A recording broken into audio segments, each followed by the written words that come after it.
Good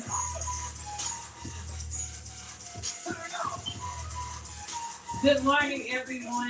Good morning, good morning, good morning, good morning. I hope you guys are ready to recharge. If you're watching live, go ahead and share the video, tag for PM5. If you're on Zoom, put your name in the chat, all right? I hope you guys are ready. I'm actually going to start by just introducing myself to everyone. I am Tamira Bell. Some people call me pastor. Some people call me prophetess. Some people just call me business coach, entrepreneur. The Triple I Recharge was established so that you know how every year people go into the new year and they're like, I'm going to accomplish this. I'm going to fulfill this. I'm going to do this. Well, by the time March and April get here, life happens. And when life happens, you tend to forget about the list. You tend to forget about the things that you said you were going to accomplish, whether it's in life, business, school, it doesn't matter. And so God was like, you need to do a Triple I Recharge every 3 months to get you recharged so that you're able to fulfill the things that you got on your list. Because the thing is, sometimes we wonder, how did a person get to a certain point in their life? How did a person fulfill these things? And we have to look in the mirror. We got to be honest with ourselves. Are we disciplined enough? And I had to do that for me because even as an entrepreneur, waking up at 5 o'clock in the morning was not a part of my schedule. But I remember I attended an event because this year my focus was investments. My focus was investing in top coaches that make millions of dollars because I wanted to know what they did that I didn't do. I read the books, that's nothing. But I wanted to be in the room, I wanted to be in the atmosphere. And one of the things that I understood was they all get up early in the morning. And I was like, okay, I got to break that.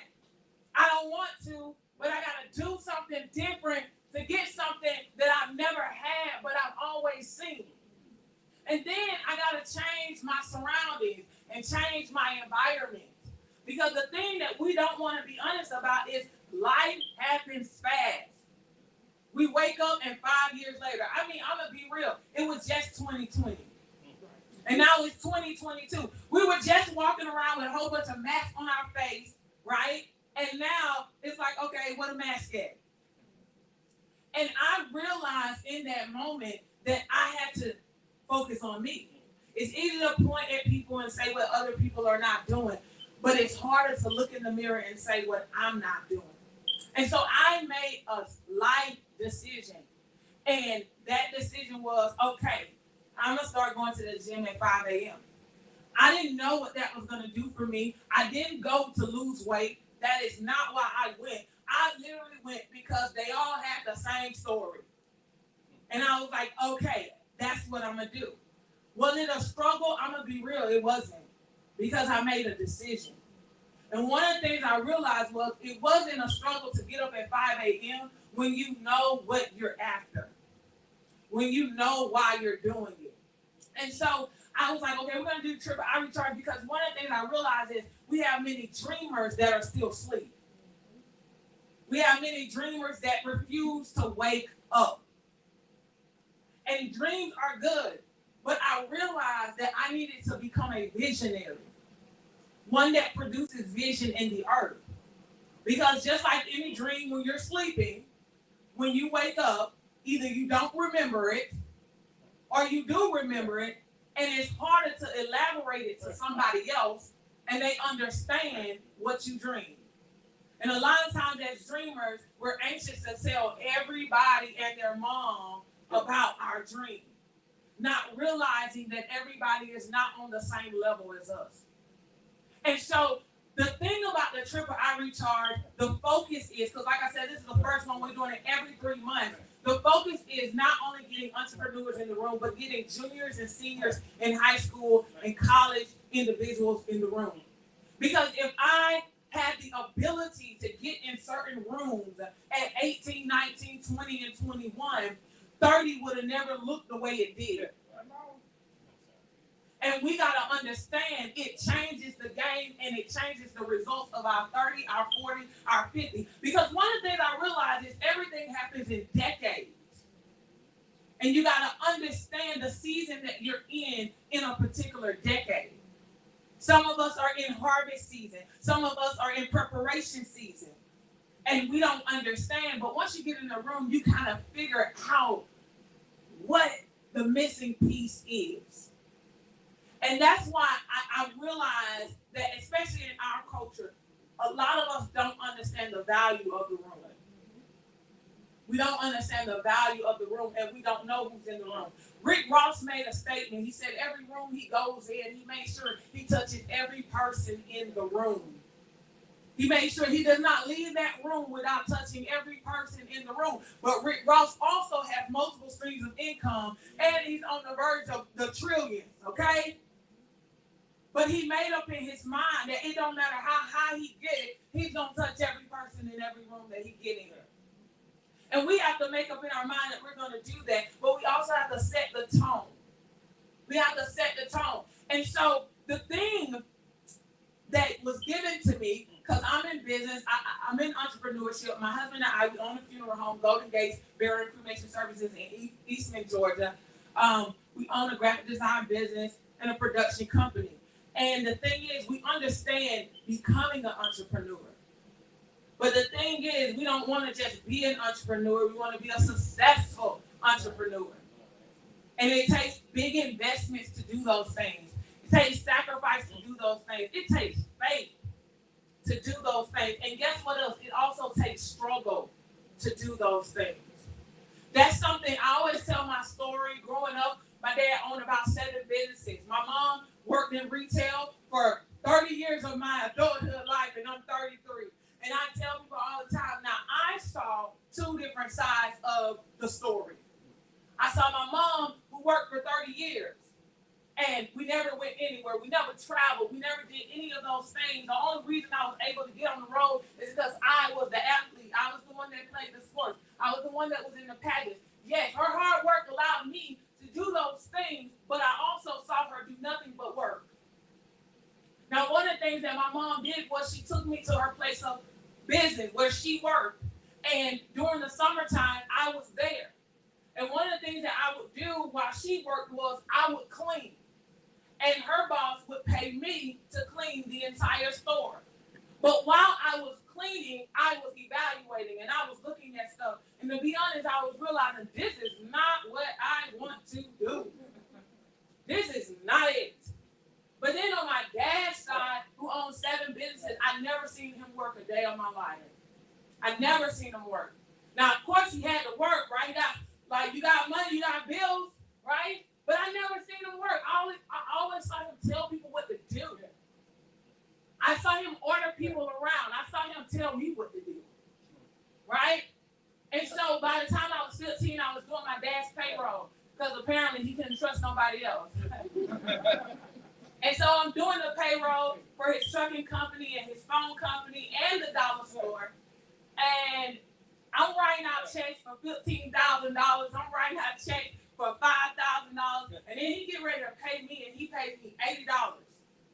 And I'm like, I worked the same amount of hours. As a matter of fact, some of these people, you had me trained, and you paid me $80.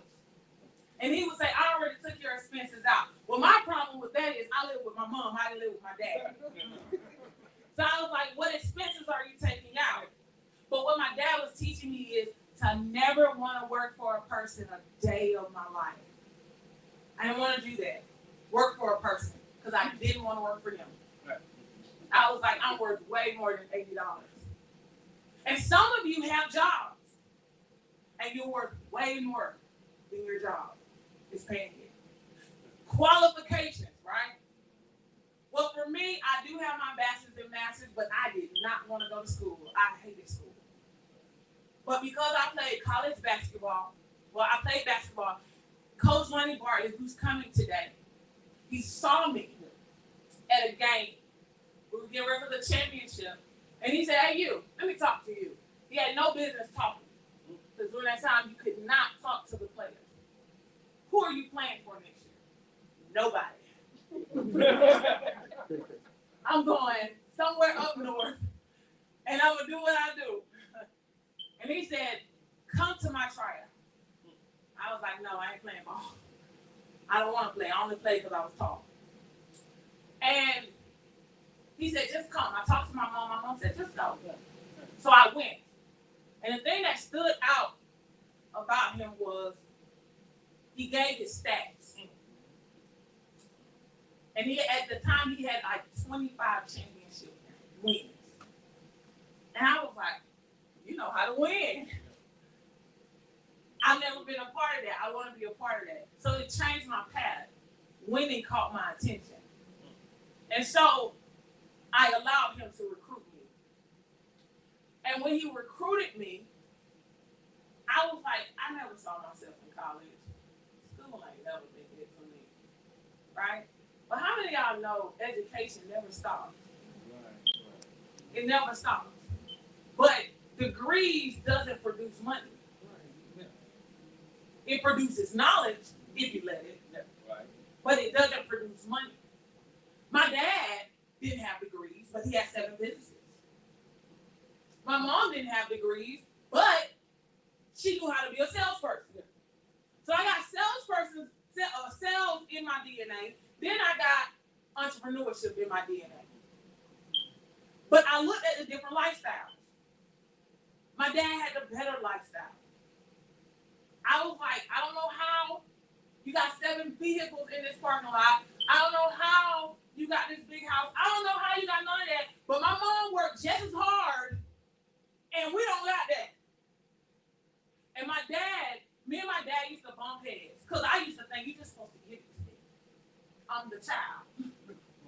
Well, my dad's mindset was, no. If I give you the fish, you'll never learn how to fish. So he never believed in that. But he did believe in working you so that you can learn. And what I did not know he was doing was sowing seeds. See, my mom sowed seeds of humility. She sowed seeds of gratitude. She sowed seeds of giving.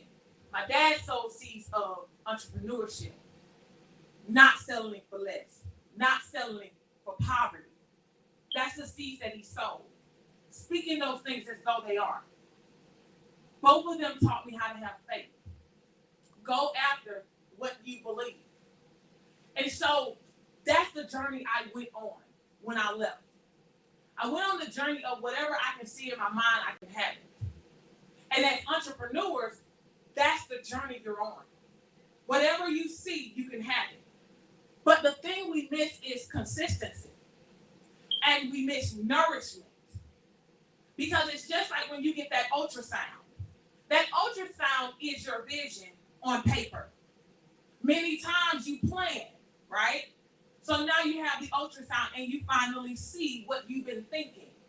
So, when you get pregnant, you know something wrong with your body. Something is going wrong, but you can't figure it out. But then when you get the ultrasound, it's like, oh. But then later on, you turn around and they'll let you know if it's a girl or a boy. Sometimes you get the plan before you actually get what it is. And you have to begin to plan those things. And the thing that you have to understand is you can't do it the way everybody wants you to do it. Some people may want you to do it now, but you got to have the ability and say to yourself, I'm going to do it when I'm led to do it. Some people have children at 18, 19, 20. I had my first child at 29. And that was my goal. That was something I planned. Many people ask me, how did you just, I planned both of my kids. And I'm like, I don't want to jinx it and another child just pop up. I'll plan that one too if I can. The thing about business is it's planning and execution. But it's also walking by faith even though other people don't believe it. There will be people that tell you you're not able. You don't qualify. But what you got to say to yourself is, I do qualify. Does that make sense? I do qualify. And you got to adult your business. Your business has to walk in the adulting stage, not the child stage. Because the adulting stage says, you did this wrong, you did that wrong, you did this wrong. Now what can you do right? That's what the adulting stage says. And we have to understand that. Another thing that you need to understand is this. You have to constantly speak affirmations, even when people don't believe. A person only knows you where they see you. They cannot see what's inside of your head. It's up to us to show them that they can see it, so that they can see it. And once we do that, what we're doing is sowing seeds of faith. We're sowing seeds of faith. On today, y'all are going to listen to several entrepreneurs, several individuals, success stories. You're going to hear what they do. You're going to see all these things, but you're going to see vision with a mouth. You're going to hear vision. You're going to hear where there may have been struggle and now there's success. Business, entrepreneurship, vision does not come without struggle. Whoever told you that, they probably didn't tell you. You probably just looked like me, looked at my dad and said, you got it going on. But didn't know the struggle behind it.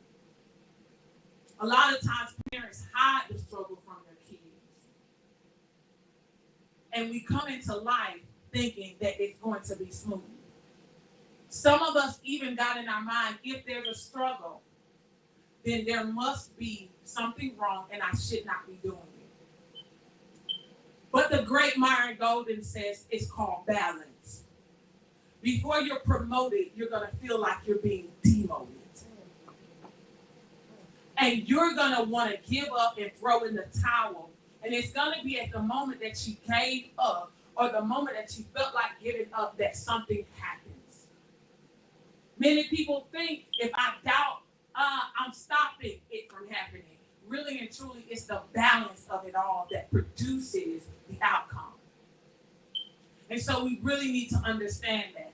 The best advice I can give to anybody is never look at a person crazy when they tell you their vision. Never think there's no possible way for them to achieve it because of the finances. Why? Because that same person might very well become an Oprah Winfrey.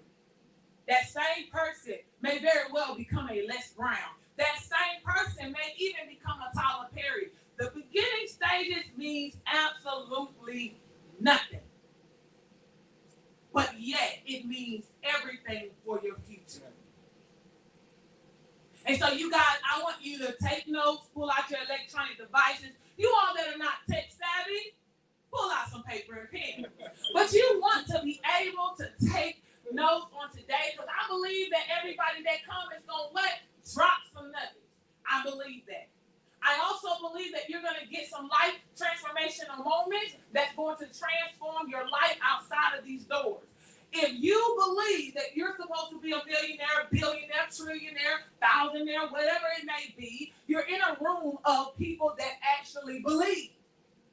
The Bible says when 2 or 3 touch and agree, not necessarily verbally, but it can be spiritually. And so you need to understand that your vision is not too small. It's not too big. You just have to have the capacity and the ability to make it happen. And age is not the factor. It's not the factor. You can do it at 19, 20. You can do it at 45, 50. You can do it at 33. So you guys, I want y'all to get excited and get ready. I'm actually going to switch up some stuff right now. We're actually going to get ready to interview the amazing. I mean, y'all, let me tell y'all, I met her 5 years ago.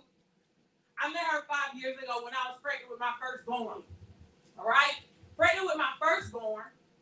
And she drew my blood. And I'm going to be real. I didn't like needles. You know, after you have a baby, needles ain't a problem no more. But I didn't like needles. And I was sweating bullets. And I was like, be strong. Be strong. Do not make a fool of yourself in front of this lady. Okay? I mean, I was thinking it. Don't flinch. Don't flinch. And she drew my blood. And every time I came, she drew my blood. And we started conversating. And she would talk about her vision. I would talk about my vision. But I want to say 5 years later, this amazing woman, she is walking in what she said. And so I'm so excited. I'm so humbled that she accepted this invitation. So I want you guys to give it up for the amazing Elizabeth McCain.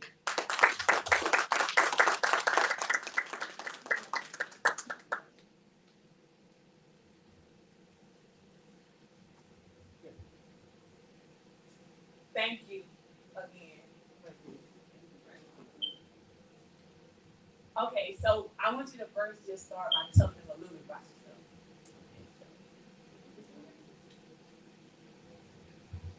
Okay, so I am Elizabeth McCain. I am the owner and founder of the Phlebotomy Institute and also McCain Labs. Um, That's what I say. Okay, and how do you do it? I started my school. Well, let me start over. So I own the lab and I own the school. I am originally from Chicago. I moved here to Macon about 14 or 15 years ago. I have worked for LabCorp and I've worked for Central Georgia Tech. Both of those places are what inspired me to open my own school and to also open my own laboratory. Nice, y'all give it up for her. I'm telling you, because you have a vision. Because I remember when we would sit and talk, and you were talking about, I'm going to start my school. Yeah, when I met you, I was working for LabCorp and what was it, Women's Healthcare? And I would draw your blood there. During that time, I had just started coming up with the idea of wanting to have a school. So during that time, I had my school, but we were holding classes in the conference room of the Quality Inn in Macon. So at that point, it wasn't a fully accredited school. I was just doing trainings. So I would take nurses, medical assistants, anyone that was in the medical field that wanted to sharpen their phlebotomy skills. And we would do like a 4-week training. We would meet with them every Saturday. And that's where it all started. Why? I don't know if you remember, but I remember you said something to me. You said, well, I don't know when you're going to have another child, but by the time you come back, I'm going to be gone. Right. And I was just being funny though. really? I never really thought that I would do something that would allow me to leave LabCorp. I have worked for them for about 14, 15 years. Wow. And I've noticed that I'm always saying something to somebody and then it actually comes to pass. The power of the tongue. Yeah, and I'm just realizing how powerful it can be. So, what would you tell somebody who has a vision? Because this is the thing. I think a lot of people that have a vision, they kind of know where they want to go in life. But in your instance, like you said, I said it, but I ain't really believe it. Right. I was joking. What changes transpired for you when making that decision? Making which decision To actually leave. to leave. Okay, so I was holding the classes in the conference room at the hotel. My husband and I had been doing those classes for maybe about 2 years. And I got to the point where I was telling him, like, in order for people to take me serious, but you know, it's always people talking, people have different things to say. So I told him, in order for people to take me serious, I need to get a brick and mortar. You know, everybody's not going to think it's, you know, a for real class, me doing it out of the hotel for so long. So it had been about 2 years. So at that point, I started looking into what I needed to do to get it fully accredited.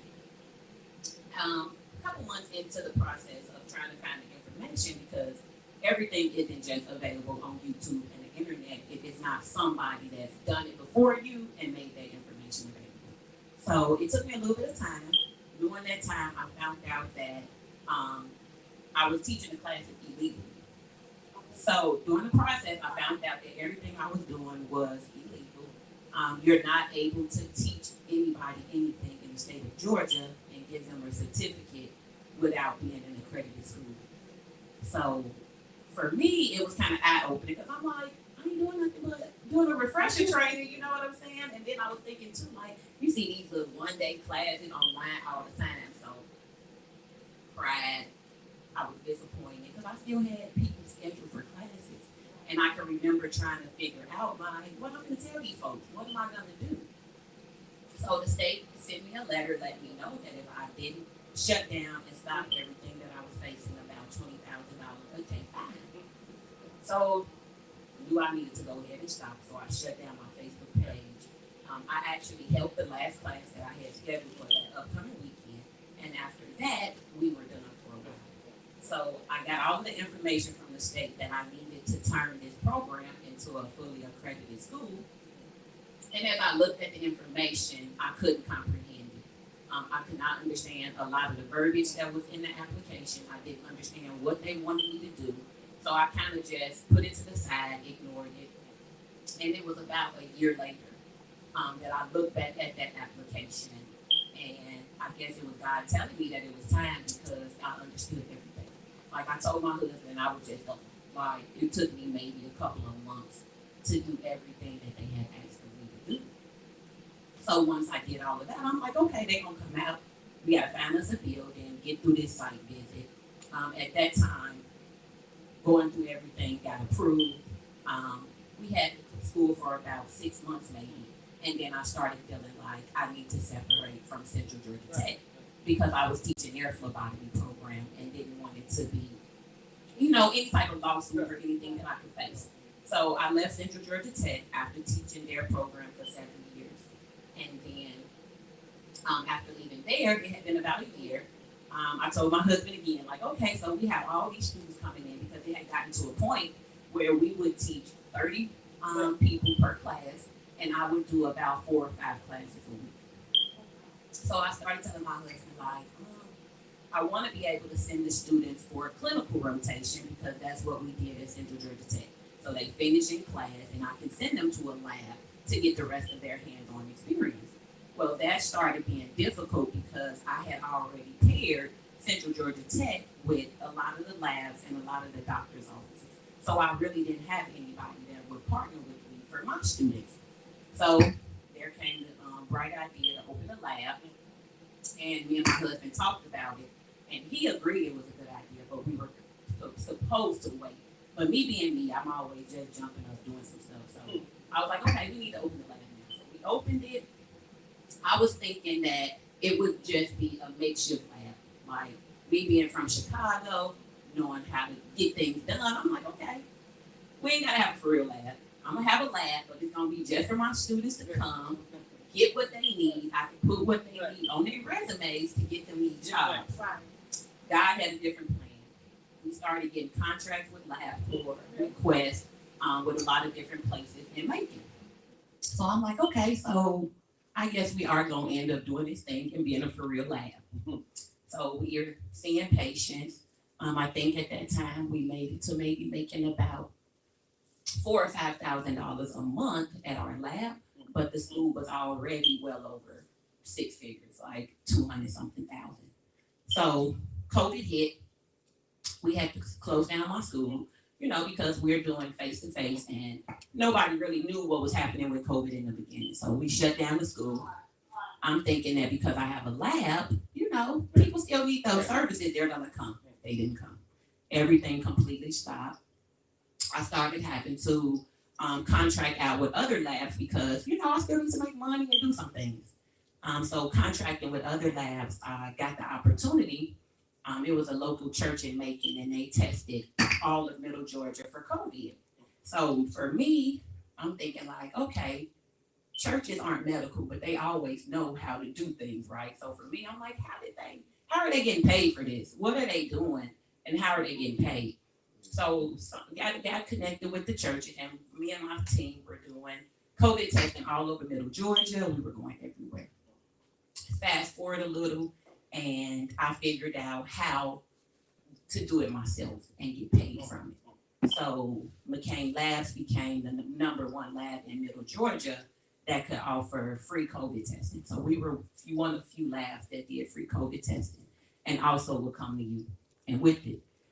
So then we opened up our second location on MLK. By this time it's like 2020, and all of our patient loads and everything increased.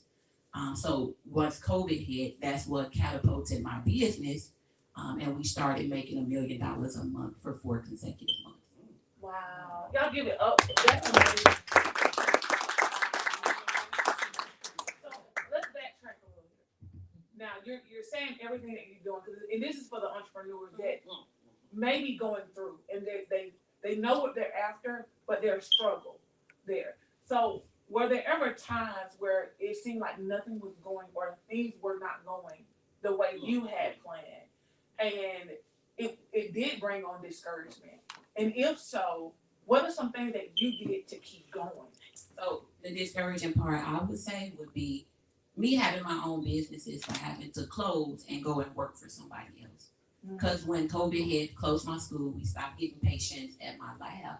When I contracted with another lab, they were paying me $20 an hour.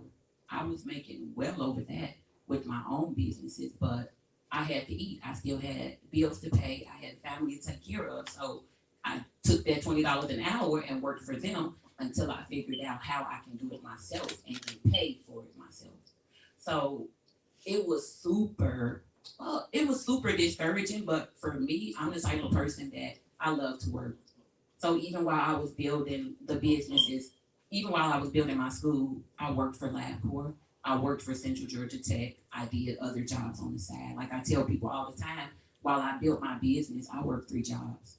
While I built my business, I didn't get any loans. I didn't get any grants. I didn't get any of that. When I got to the point that I started thinking about opening a school, I started saving my tax money. So as moms, we know we get all of this money every year. I made a conscious decision to do something different with it.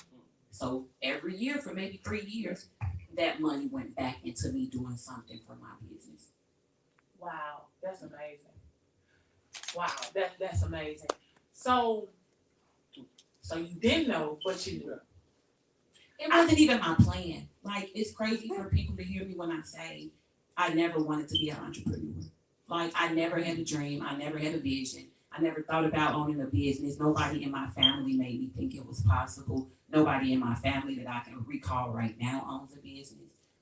It came about because I was teaching at Central Georgia Tech and I started having problems with my hands.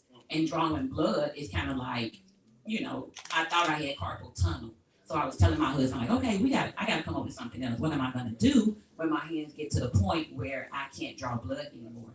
So that's when I started looking into teaching. And it was just because I knew I wasn't going back to school. I knew I wasn't gonna, do any, all I knew was drawing blood. So I needed to figure out how that one skill that I had was gonna make me some money. And how that one skill that I had would help me better take care of my children. So when I went into it and I did open the school, it was kind of like, okay, everybody was super discouraging because my classes was only $175. So even when the state accredited me, they were like, you're not gonna make no money. All these other schools are charging thousands of dollars for their tuition, and all I started out charging was $175. So nobody believed in it. But for me, I didn't have an idea of being rich or making a bunch of money. My plan was that with this new business, with this school, I could take care of my 3 children.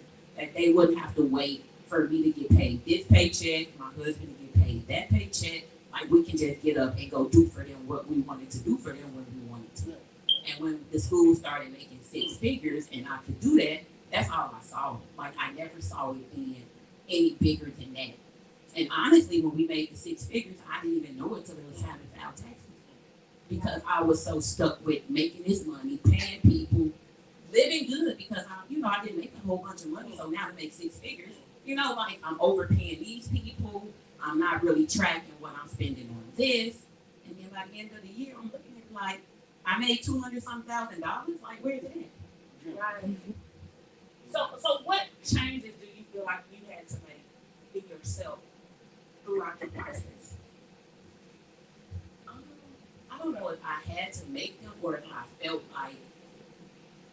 like I had my back against the wall, because for me, before I became so successful, I always said that if God blesses me, I'm gonna bless other people. So I've always been that person to give back, to help women, like everything that I do now, I've been doing. So for me, it's more so of if I don't do what I told him I would do, he gonna take it from me. So it's more so of me doing just what I told him I was gonna do. Like for me, it's no nothing else. Right. Like God didn't bless me to be selfish, to be anything other than what I'm doing and bless other women. Right. And that's just how I look at it. Well, I definitely say that you are a person that actually deserves it because of your heart, because of your personality. But one of the things you said was you know how to work. Oh yeah, I work. And the thing about entrepreneurs, you was like you didn't think about being an entrepreneur. And the thing about being an entrepreneur or knowing it, we really have to ask the question, are we becoming an entrepreneur because we want to be lazy? Or are we becoming an entrepreneur because we want to work? Because a lot of times I think people walk into entrepreneurship because they think it's easier than working a job. And they see us on the outside, and I think we make it that easy. And I try to remind people that, it's times we don't get paid. Somebody might have a good month, but then the next month they might not make anything. Like it's always trying to keep up with your customers, trying to continuously be marketing, trying to figure out the next thing that, your customers need, they want, like doing all of that research to know what you're gonna put out there for them. So when you started, you said it was you and your husband. When did you know it was time to start hiring? So I started hiring not early on. So for the first, I've had my school for about 7 years. It's always been me teaching at my school. My husband is the assistant, and my daughter and my sons are too, because I've trained them. But I've never really hired anybody. I've hired someone to like teach a different subject, but not to do what the class that I teach. And then for my lab, that's why I tell people, don't spend money hiring employees until you're at that point. I didn't hire employees till I started making millions. You know what I'm saying? Because I have my school and I have my lab, and they're both next door to each other.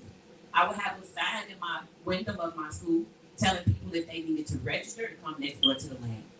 I would have a sign in the lab if I'm at the school telling patients if they needed, come next door to the school. And it was me. Then once I got enough students that had done registered and taken the classes and graduated, then my students they started doing their clinicals at the lab. So those were like my volunteers or, workers that I didn't have to pay. So for years, people saw me on Facebook and saw these ladies in these red scrubs and thought they were my workers, but no. I took them from the school, brought them to the lab, and they worked for free. Wow. So that's how I did it. And in the beginning, before my lab made money, I tell people, like, you have to play one business off of the other. Right. So I had this school with all these students, 30 students per class a month, right? I didn't have any patients at the lab at first. So if you're a student, you have to have a drug test, you need a TB test. So now you're going to come to my lab and get those things done. So now we're going to, so now I'm going to make money from off of both ends. But I just tell people, like, you just really have to know your market and know what it is people want. Don't open the business because you see your friends doing it or because you think it's profitable. It's a whole lot of sacrifice when opening a business. I tell anybody that I was not a huge part of my children's lives while trying to open my business. I didn't know what they liked, what they needed. My husband potty trained all 3 of our children. Like, he was the mom. It's a huge sacrifice. It's a huge sacrifice once you become successful, because for us, we can't just move around Macon, Georgia like we did 2 years ago. You know what I'm saying? Like, different levels of success bring on different problems.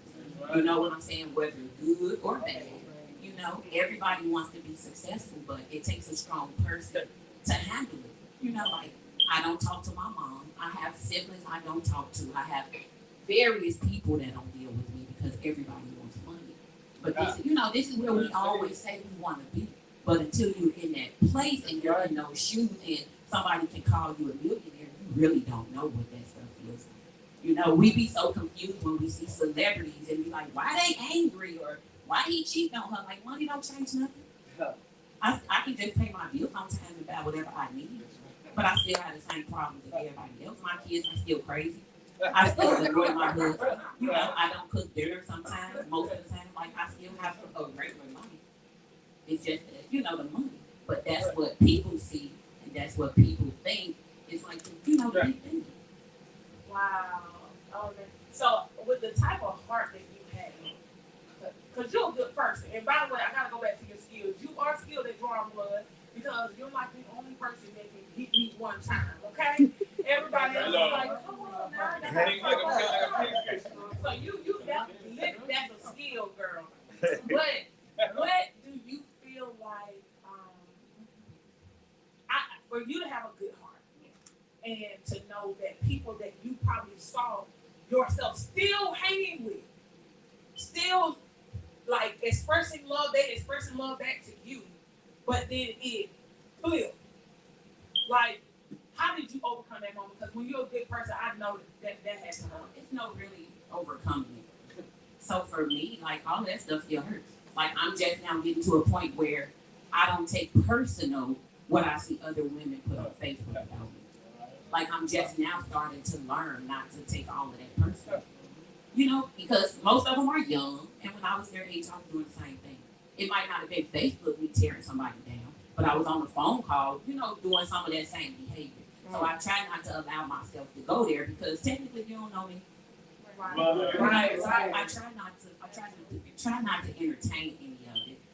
With family and friends, like anybody who follows me or knows me knows that the only person at this point is my husband. Like I don't have anybody else because of the success and the money. So it's gonna always be him or my children. So the person that he's the person that get through all. So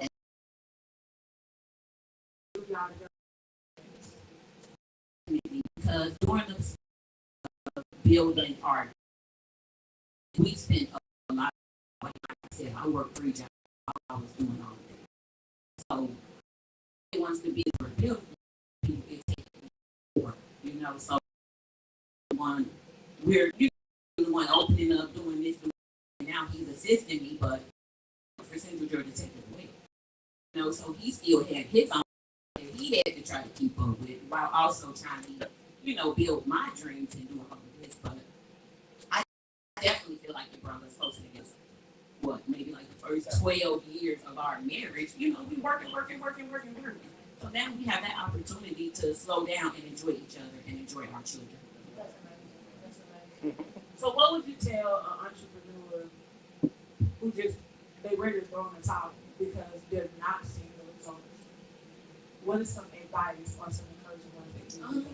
I would tell anybody to keep going. When I started out, I had people on Facebook everywhere saying I was a scam. That nobody taking my classes, don't get a job, that it wasn't legit. All of that. I didn't have family supporting me. You know, it drives me crazy when I see people on Facebook like, my family don't do this. My family, like, that's not going to be the people that support you and spend their money with you. Or just owning a business and you getting on Facebook expressing it. You know what I'm saying? Like, that's a bad look for your business already. As hard as it is to not make yourself vulnerable and put all of that out there, you have to not do that. But for people that want to get into it, like, it's a huge sacrifice. Like, if you are ready to make that sacrifice, I say do it. But you cannot be an entrepreneur going halfway in. Like, there's no middle point at all. Like, you're gonna have to sacrifice. Like I said, when we were doing this and making all this money, my lights got turned off. I sacrificed paying my light bill because I knew us flying to Chicago to test 3,000 people for COVID was gonna be a 6-figure check. When it came, I sacrificed that. I can't even tell you how much I sacrificed for what I was doing. But it's just the grace of God that it really paid off. Like, I don't know how my children or my husband would look at me if none of it paid off. The sacrifices that I made. You know, like I said, I wasn't thinking that this is what it was leading to, but I just knew that I didn't want my children to talk about me the way I can talk about my parents. You know, like I didn't want them to ever be able to say them things. So them saying my mama worked like crazy and now we're okay for life, I can deal with that. But them saying my mama don't work, she a crackhead, she does this or that, like I was never going to be that person to my children. So if I had to be out of the house and work 4, 5, 6 jobs, I was fine with that. Wow. So do you feel like, so basically whatever happened during your childhood is what drove you to work? Definitely. My grandparents raised me and my grandmother always worked. Gotcha. And one of the things I hear you say, work, you can work.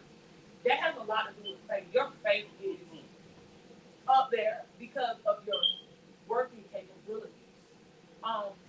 Now, do you feel like, and because during the pandemic, a lot of entrepreneurs came about. So do you feel like anybody can be an entrepreneur? And do you feel like the pandemic pushed people into entrepreneurship that was never supposed to be an entrepreneur? Definitely. I definitely believe it pushed some people to be entrepreneurs that definitely shouldn't have been. Because sometimes we don't listen to God. So some people came into all of this money thinking that that's what they were supposed to do with it, and it wasn't. Like they came into this money and had all these ideas of businesses that they should have opened, but didn't make the right choice in the one that they did. You know, whether it was because they trying to follow their friends or get somebody in their ear trying to give them the direction. But I don't think entrepreneurship is for everybody. That's part of one of the reasons why I started the Making Millionaire Bosses group that I have, because as an entrepreneur, you need to surround yourself around other successful entrepreneurs. You have to surround yourself with other successful women or like-minded women or just people that are trying to do the things you're doing. So it's not for everybody, because everybody can't handle it. Everybody can't make the sacrifices necessary. Like, I hear a lot of people that work regular jobs say that their children come first. And I, as a mother, I feel like my children come first as well. But when I work the 9 to 5, if they said come to work, I came to work. Right. If they said I couldn't do this, I couldn't do that. And a lot of people don't use that same mentality with their own job. So if they're 9 to 5 telling you you can't do X, Y, Z, why is it that you don't have your own business and think you can do X, Y, Z? Right. It's a huge sacrifice that you have to make. And I like to tell people that, because a lot of people see me now, and I tell folks, you have to go to my Facebook a year ago.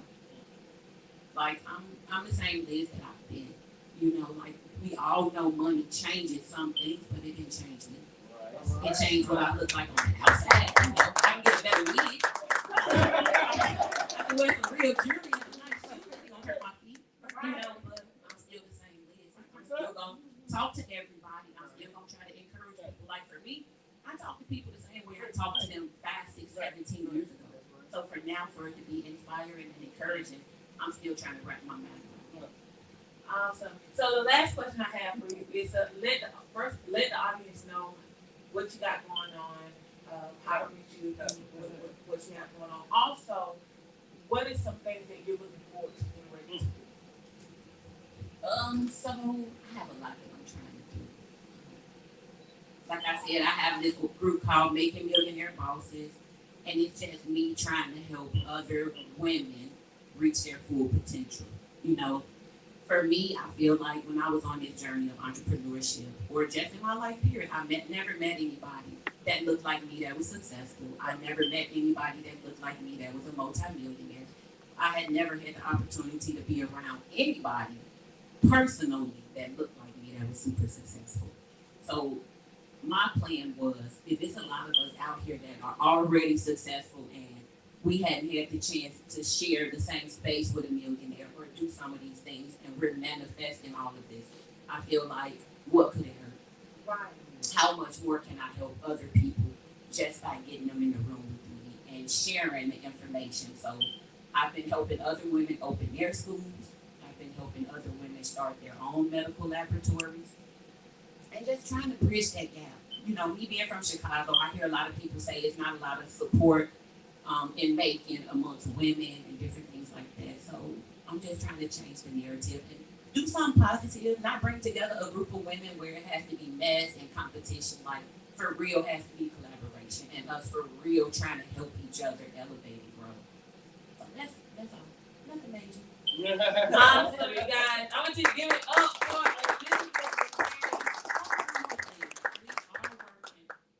is on our vision board event July 17th, and I am working really hard. I did a Making Millionaires event in April, and I brought several celebrities here then. So I'm working really hard for November to see if I can get Sarah Jakes Parker here to do my women's empowerment. all right. That's what I'm really working for us to get done this year. And we're going to bring it. It's going to be done.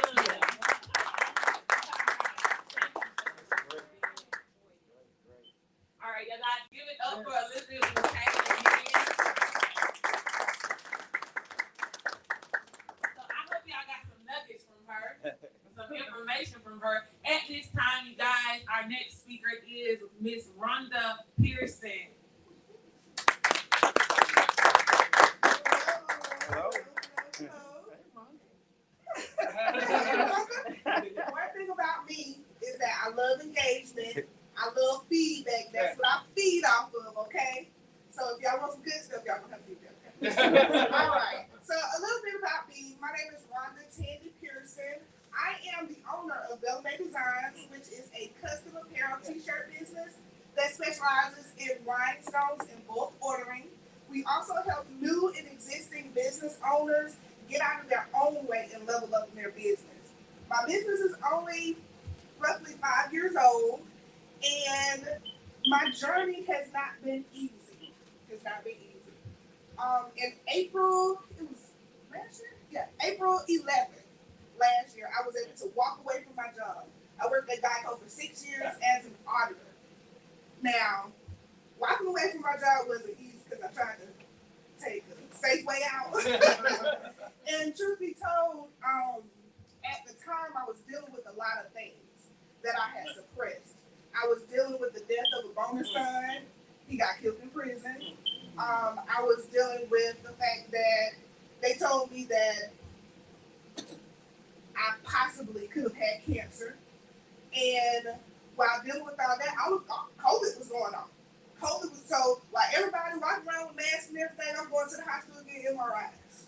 You know, trying to make sure that everything was okay. But instead of dealing with it, what I did was I suppressed it.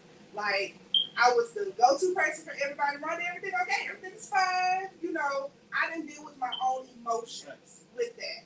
So when it all hit the fan, I was still working from home, and my supervisor, she was one of those types that micromanaged the crap out of me. Now, she had something in place to make us, or to let her know that we were on the clock at 8 o'clock. So she was like, Marty, you need to email me at 8 o'clock. You need to email me when you get ready to log out. You need to email me when this time. I was like, you know what? Right. I said, this is not it. So people have been telling me for the longest. They was like, Marty, you need to leave. You need to leave. You need to leave your business. I mean, you need to leave your job. And I said, no, because God hadn't told me to leave yet. So until he tells me to leave, I'm going to work. So with my t-shirt business, I got a lot of my business from Geico. But when it was time for me to leave, I said, okay, what I'm going to do is I'm just going to take up all my vacation. Take up all my vacation first. Tried to do that. My manager was calling me. She was like, well, Rhonda, blah, blah. I was like, I'm on vacation. Why are you calling me? Right. And then I said, well, I'm just going to take all my sick time, too. And so I was like, if I'm sick, they're not going to call. But guess what? Ring. I was like, man, are you serious? You calling me and I told you that I had several doctor's appointments. So I said, I'm going to take FML. They going to prove it. So no one in the entire company knew how to get me approved for FML because we was working from home. I said, what? I said, what is going on? Every plan that I tried to put in place, he was like, no, that won't work. You need to leave. And you need to leave trusting that I'm going to take care of you. And so I turned in my 2 weeks notice and I lost my breath. I said, what did I just do? I said, this isn't going to work. This isn't going to work. Maybe this was a bad decision. But God was like, I got you. I got you. And so I did it. I sinned. I did. And I didn't have any regrets for that because I knew that God would take care of me. Now, the previous year in my little t-shirt business, I had a really good year. I hit like $62,000 that year. Wow. And I was like, okay, I see you, God. But I didn't know what God had in store for me. Because remember I told you all that I had to have surgery? I worked up until I had to be at the hospital at 8 o'clock that morning. I worked up until, we're talking about 6 o'clock. He had to go and deliver my last order because I had to be at the hospital. So on that last particular order, I was ready to give up. I said, you know what? Everything is going right. It's not working. I'm just going to give this lady her money back, and I'm going to get ready to go to the hospital. So he said, no, Rhonda, don't do it. Finish it. Finish what you started. So I finished the order, went to the hospital, got out. Lo and behold, nobody, oh, by the way, I didn't tell anybody, any of my customers that I was going out because I didn't want anybody feeling sorry for me. I didn't want anybody to use that as an excuse of why they couldn't purchase from me. So I didn't tell anybody. But lo and behold, the lady that I made the order for that he delivered turned into someone that connected me to someone who was a millionaire.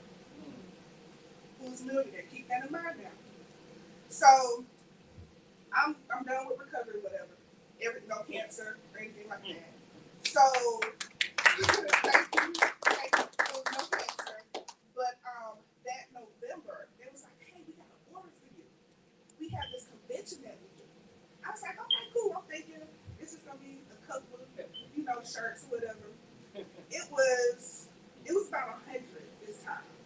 But then that January hit, and how did they say it? The floor fell out, the ceiling fell. You know when it started raining real hard. The bottom fell out. The bottom fell out. That particular year, I made 6 figures in 11 months. 11 months. For my little t-shirt business. But none of this would have happened if I wouldn't have known how to pivot. You have to know how to learn, you have to learn how to pivot in your business and understand the importance of it. The reason why you need to pivot in your business is because if something isn't working, you need to find out a way to still remain relevant in your industry. Okay? So COVID was hit, wasn't nobody buying t-shirts that much. I was like, I gotta find something because, here I am. I still have to pay bills. So with that right there, I said, you know what? I'm gonna do rhinestones. One thing about rhinestones, people who like sparkle, they gonna buy it. They gonna buy it and they gonna pay whatever it is that you charge for that shirt. So initially I took the easy way out and I was like, purchase the transfers or whatever. But then I invested in my business. I invested in me. I said, I'm gonna learn how to do this myself. Because if I learn how to do this myself, I can cut out the middleman. Right. And then that way they can save me some money. So I invested in my business. No one would teach me how to do it. So I had to pay for a $400 class to learn how to do this. But that $400 turned into making me over 6 figures. See that? You have to be willing to invest in yourself. You have to be willing to invest in your business. You have to be willing to learn. There are so many entrepreneurs out here that think they know everything. Right. I don't know everything, and I'm okay with that. And let me tell you how okay I am with that. I hired a business coach. Now, in my introduction, you heard me say that I do mentor and coaching and all that good stuff. But I hired me a business coach. And you know why? It's because sometimes you have to have somebody on the outside that can see things that you can't see because you are too close to the project. That was the best investment that I ever made. Now, you say, well, Rhonda, you coach people, you mentor people, but you got a coach. If your business coach don't have a business coach, something wrong. Because you have to have somebody to guide you. And let me tell you, hiring a business coach with my t-shirt business, it taught me that there are so many possibilities in the world. 90% of my customer base is not even from Georgia. And guess what? I'm okay with that. You hear people say all the time, nobody knows to support me. Don't nobody want to help my business. This person won't do it. Ooh, it's cliquish over here. Guess what? Who cares? Right. Who cares? I have orders that have gone to Germany. I have orders that have gone to Puerto Rico. I have orders that have gone to Alaska. And guess what? Well, no, it's a. They just know. That I offer a quality product that they liked. So don't get caught up in that. And that was one of the things that my business coach, they helped me with. They was like, stop thinking small. You thinking too small. Stop thinking small. Because there is a world of possibilities out there. But also, one thing that I like to share with anybody that I talk to that's in business is that you can do more than one thing in your business and it can count as an additional stream income in your business. Right.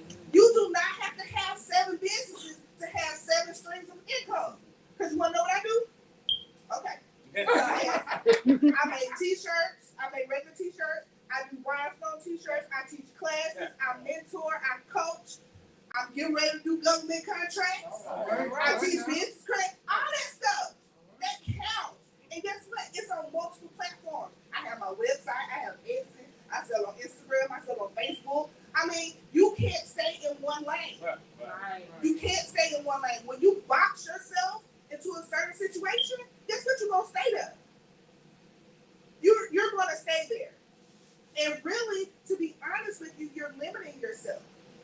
One thing that I asked my mentees, and it drove me crazy when they answered it.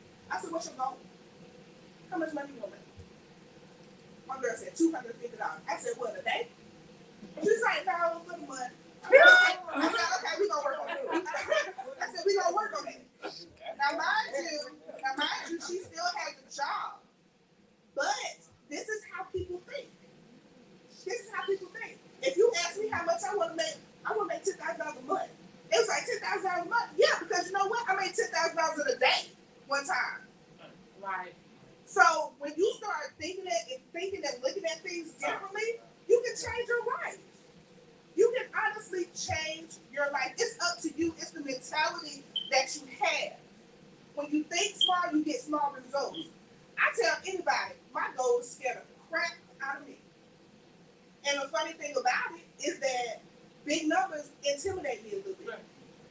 But if you ask me what my goal is this year, it's $500,000. But I don't look at it like that. I take that $500,000, break it down per month, break it down per week, and break it down per day. Oh, I can do that per day number. I can do that per day number. But if that $500,000, but if you tell me, oh, you only need this much to make that much. Oh, I can do that. I can do that with my eyes closed. So when it comes to your business and what it is that you can do, please don't think small. Please don't think small. You're limiting yourself. Your dream should be as big as you can dream of. There's a whole world out there. There's so many things that you can do. There's so many things that you can achieve. There's so many ways that you can achieve it. Do you know? Y'all heard me say I was going to do government contract, right? So, do you know that the government is one of the biggest consumers in the world? I just missed the contract for toilet tissue. Toilet tissue. You heard me. Toilet tissue. And I made t-shirts. It was 3 girls at the beginning of this year. Won a government contract for $850,000. And guess what they had to do? Buy t-shirts. They didn't have to put that on them. Buy t-shirts. But in order to participate in things like this, you have to make sure that your business is ready. 1, you have to make sure that you're able to handle that capacity. 2, you have to make sure that your business is legal. The government ain't running us with people. They are not.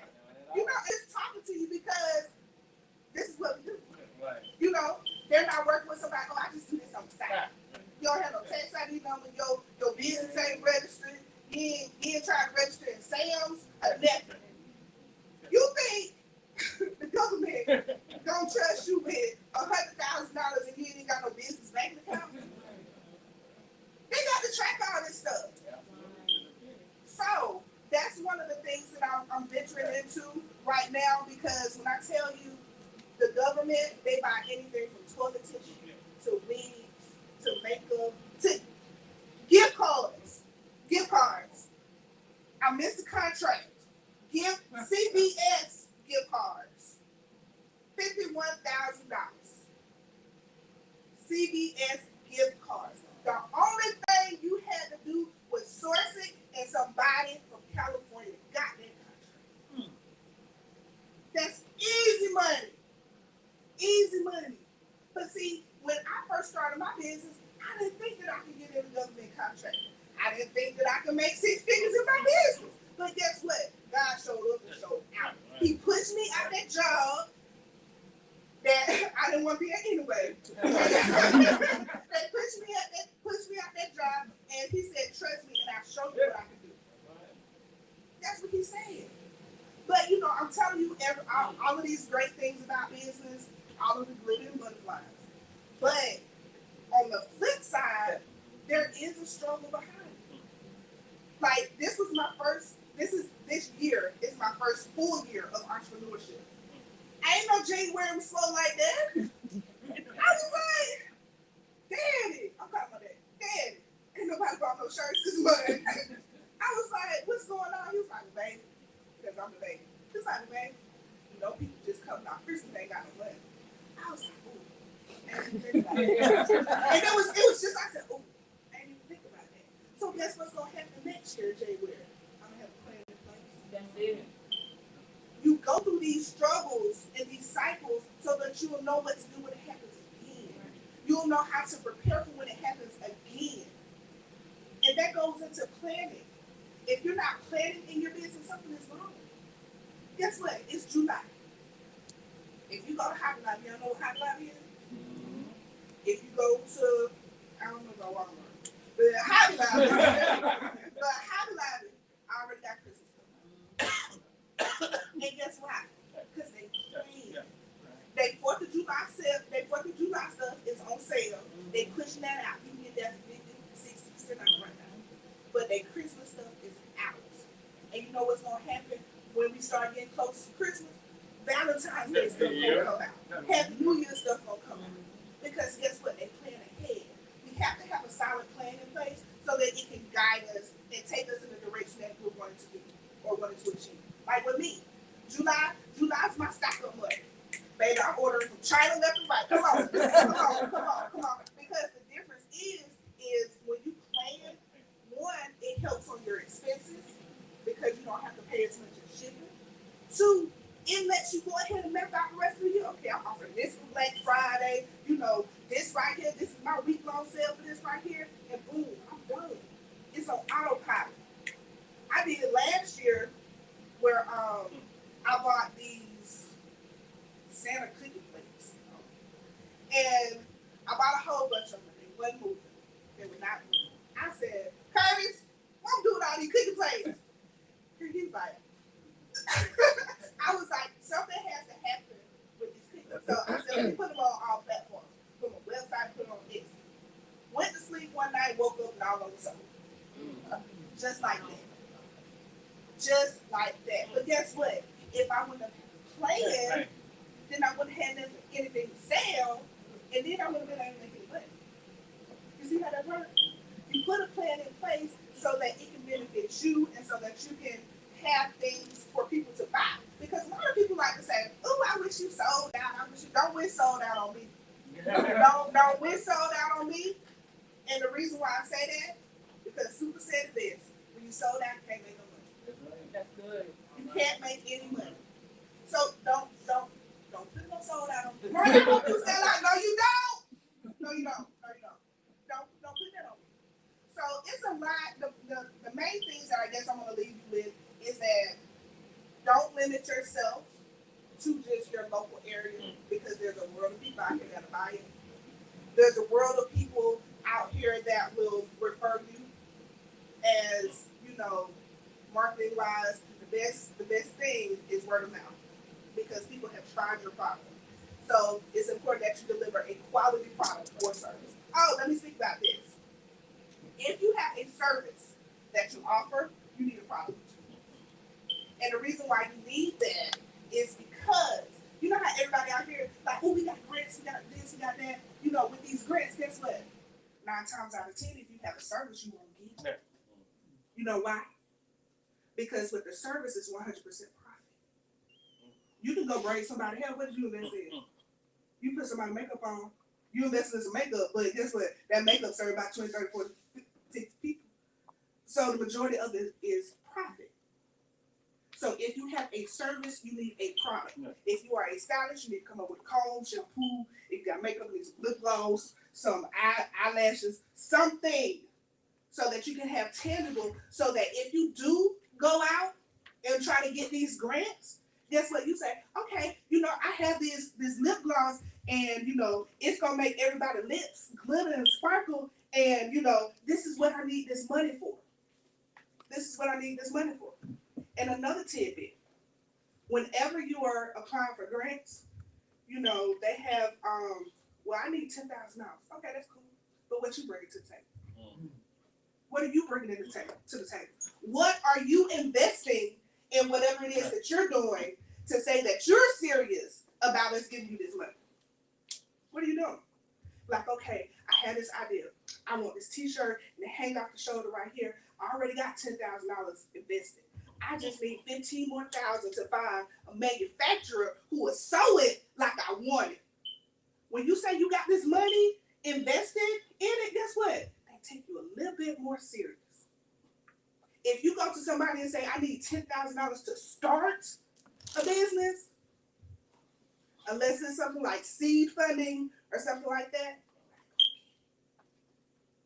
you have to show that you are willing and you have put in the work that is necessary to get you where you need to go. Okay? So, pointers from what I said. It's okay to pivot in your business if something is not working so that you can remain relevant in your industry. You can have multiple streams of income in your business without having 7 businesses. Because if you have 7 businesses, that means you got to file 7 business taxes and all this LLC registrations, and don't nobody on top of that. So it adds up. It adds up. But you can get creative in it and find different ways to do things. Another thing is trust God. Let him lead you. He won't lead you wrong. Steer you wrong. And like right now, I think I'm going through this phase where God's like, I'm gonna show you. Because every time I get down, something pop up. I'm like, I don't know. Something pop up. What if I do this? Oh, pop. Just like that. Trust God. He will not steer you wrong. Okay? So if you ever need help with anything, I am Rhonda Tandy Pearson on Facebook. My business page is Bellame Designs. It's BELLEAME Designs. And also my website is designedbybellame.com. Do you all have any questions? Y'all did? Did y'all do that? Oh, we got a question. How do you go about gaining government contracts? You have to be government contract ready. So what that means is that you have to have your tax ID number. You have to get registered in SAMS. You have to have your business registered with the state. Now, registering with SAMS is free. Some people charge you for setting it up for you. Like I don't do mine. I pay somebody to do mine because it can be a headache. But and nobody, I can be making the t-shirt. Y'all handle that complicated stuff over. Exactly. So with that right there, that's how you basically become prepared for or to work with the government. I do have an ebook available on my website that goes step by step as far as how to get government contract ready. But I'm telling you, it's an amazing thing. It is an amazing thing. And with government contracting, you don't necessarily have to be the main person. You can subcontract. So guess what? If somebody gets a contract to make wigs for cancer patients, and they may not even know how to make wigs, you know what I'm saying? They can come to you like, hey, I need 40 wigs for, the cancer patient. I'm going to pay you blah, blah, blah, blah, blah. But you just need to make sure that you protect yourself. Because you can't go back to as a subcontractor, you can't go to the government and say, well, Rhonda didn't pay me. They was like, so? What they're going to say is, we gave a contract to Rhonda. That's right. We didn't get a contract to you. So you just have to make sure you protect yourself. But yeah, I have an ebook on my website that'll walk you through everything. Any other questions? You good? All right. Well, thank you so much for your time. Thank you for the feedback. Y'all give it up for Rhonda. Awesome information. I remember in the event 2017, you was Q funding, girl. You Yes. listen, but to go full-time entrepreneur, that is amazing. So I honor you, I applaud you on that. Thank you. All right, so at this time, we're going to actually have a spotlight vendor. We're going to call up Miss Spain with the Spain experience, and she's gonna tell us a little bit about her business and what she got going on. Okay, so we're gonna change that right now. She has a little toddler she gotta see about. All right, so at this time, you guys, now this particular young man, here, I met this young man when I was 18 years old, okay? And this particular young man, he recruited me to play ball for Deepwood Valley State University. And so you guys, I want you to give it up for Coach Lonnie Bartley.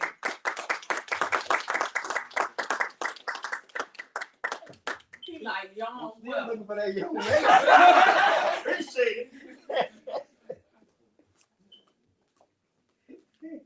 I see you black. Come on. All right. Coach Bartley. All right. So I first want to say that our journey is interesting together. But I do want to say, Coach, that I never realized how much you coaching me taught me how to win in life. And like I was saying earlier, I didn't like to get up in the morning to work out at 5 a.m. But then I hear all these millionaires say they get up.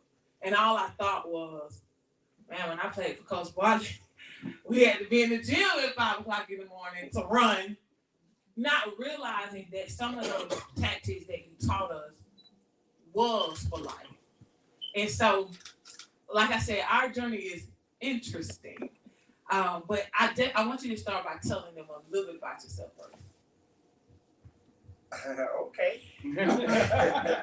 Well, first of all, I don't know why I'm here. As soon as I came in the door, I hear a lady talking about she's a millionaire. Then here's a person making 5 figures, making T-shirts. 6 figures making T-shirts. I said, oh my goodness, 6 figures making T-shirts. And I'm like, where do I fit in?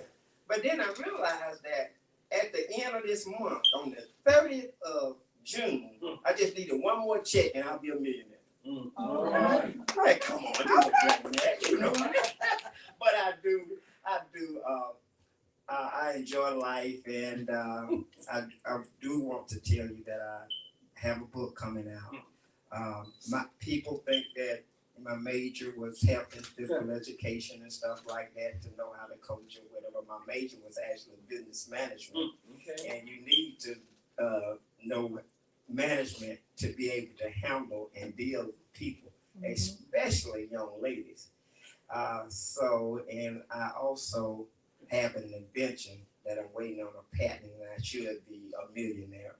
When I go to sleep and wake up the next morning, I should be a millionaire.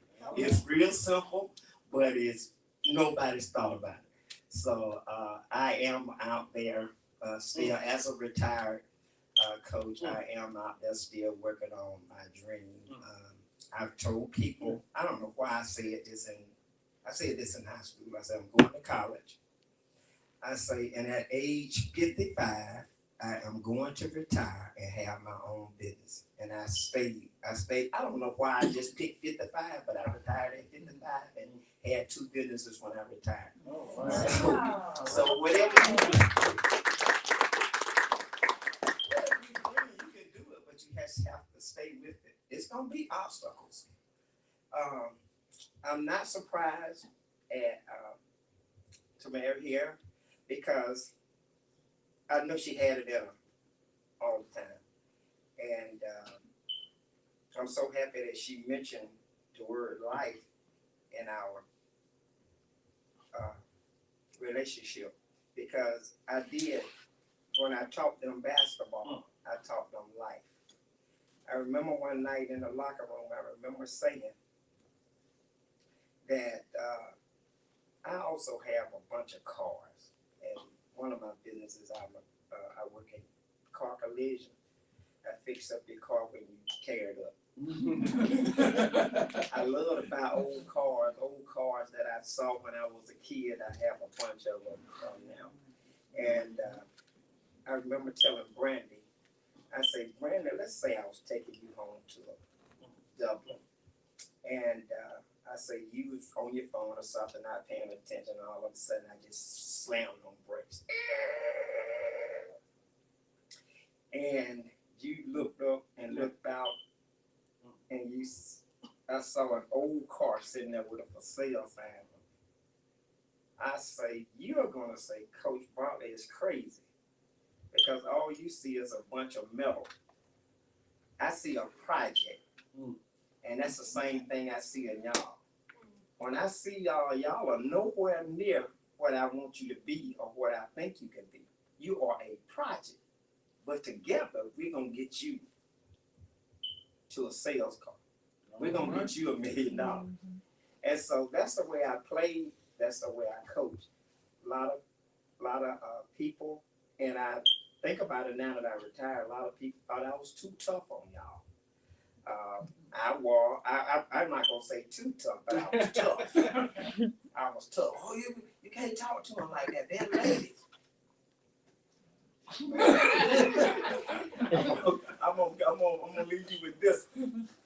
That was a kid, and he was outside playing with a cat. The kid always wanted to be a preacher. He was out there playing with his cat, and he was trying to put the cat in the water. And we all know cats don't like water. So the mama saw him out the window and said, "Hey, son, leave that cat alone. Cat don't like water." So the kid told the mom, said, "Well, he should have thought about that when he joined my church."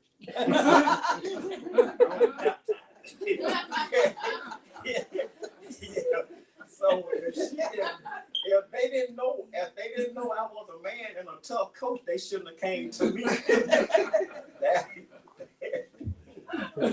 But I love being funny, and I'm so happy that our lives had a chance to touch, because I remember seeing you sitting in the stands up there, and I said, "What's that girl down there? She's real tall." And, I said, "Hey, do you play basketball?" So she said, "Yeah."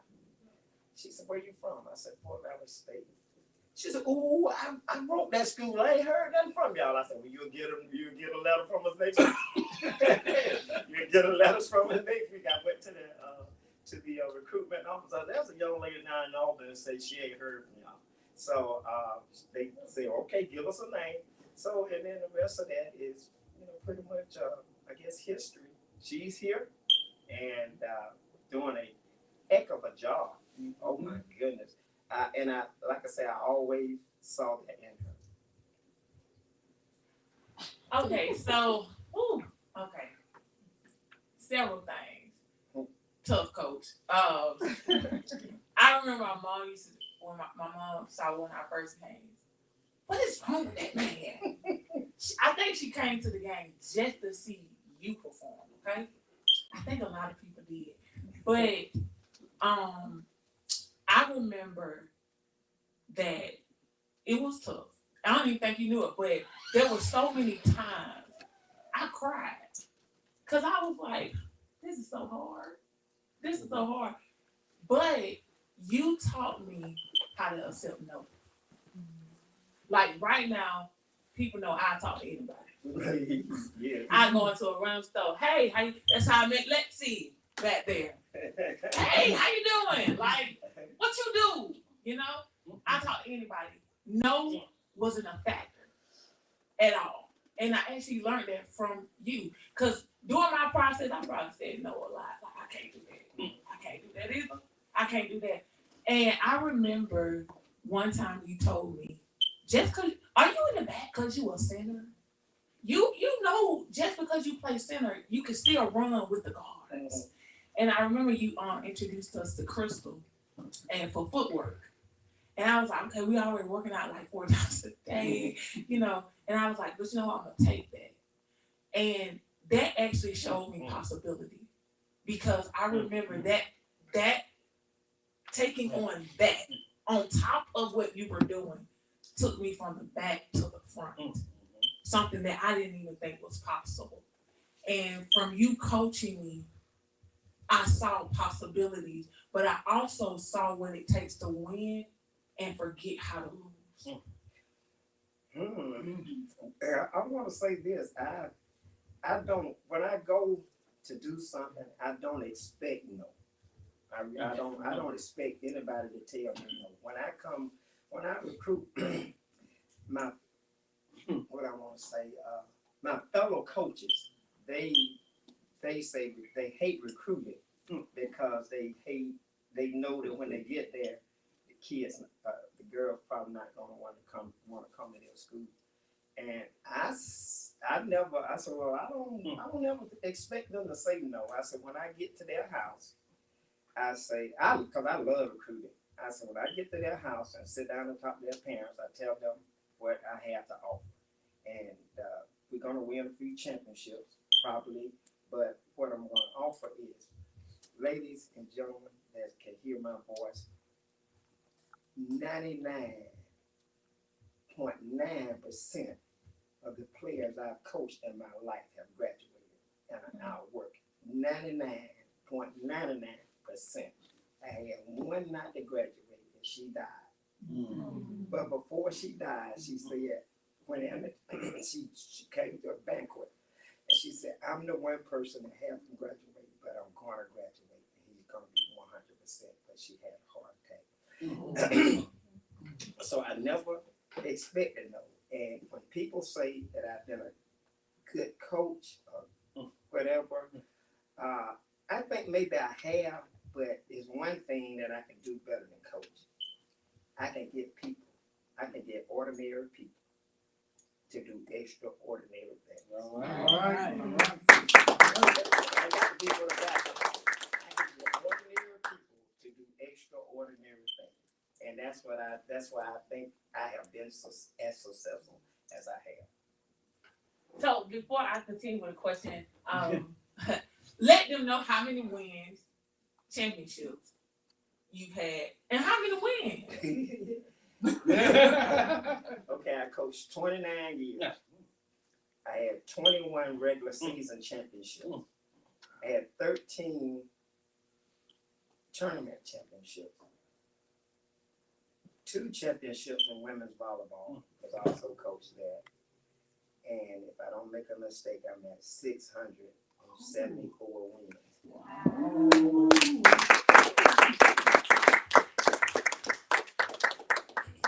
I finished the all-time women's coach in Black college history.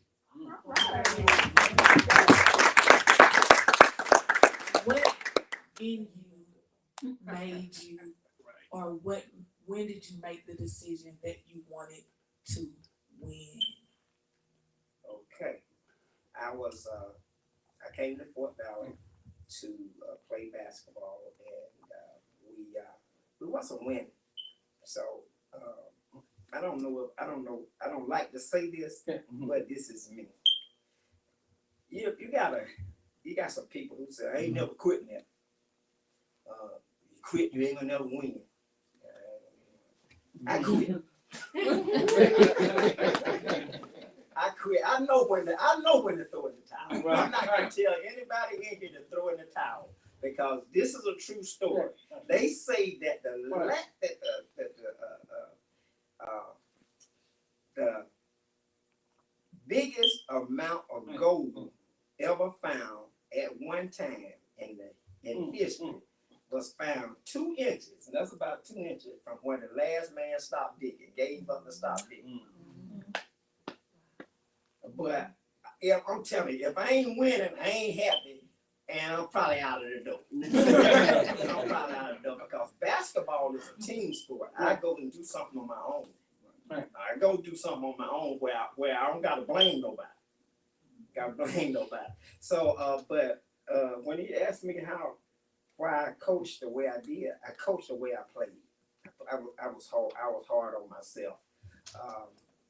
When I get home at night and we lost, I go for my daddy pick me up. I go in the house, go in my room, slam the door, My mama said, well, I guess he lost. He ain't go in the kitchen to get his food or anything, but no, and I really do. I hate it with a passion. You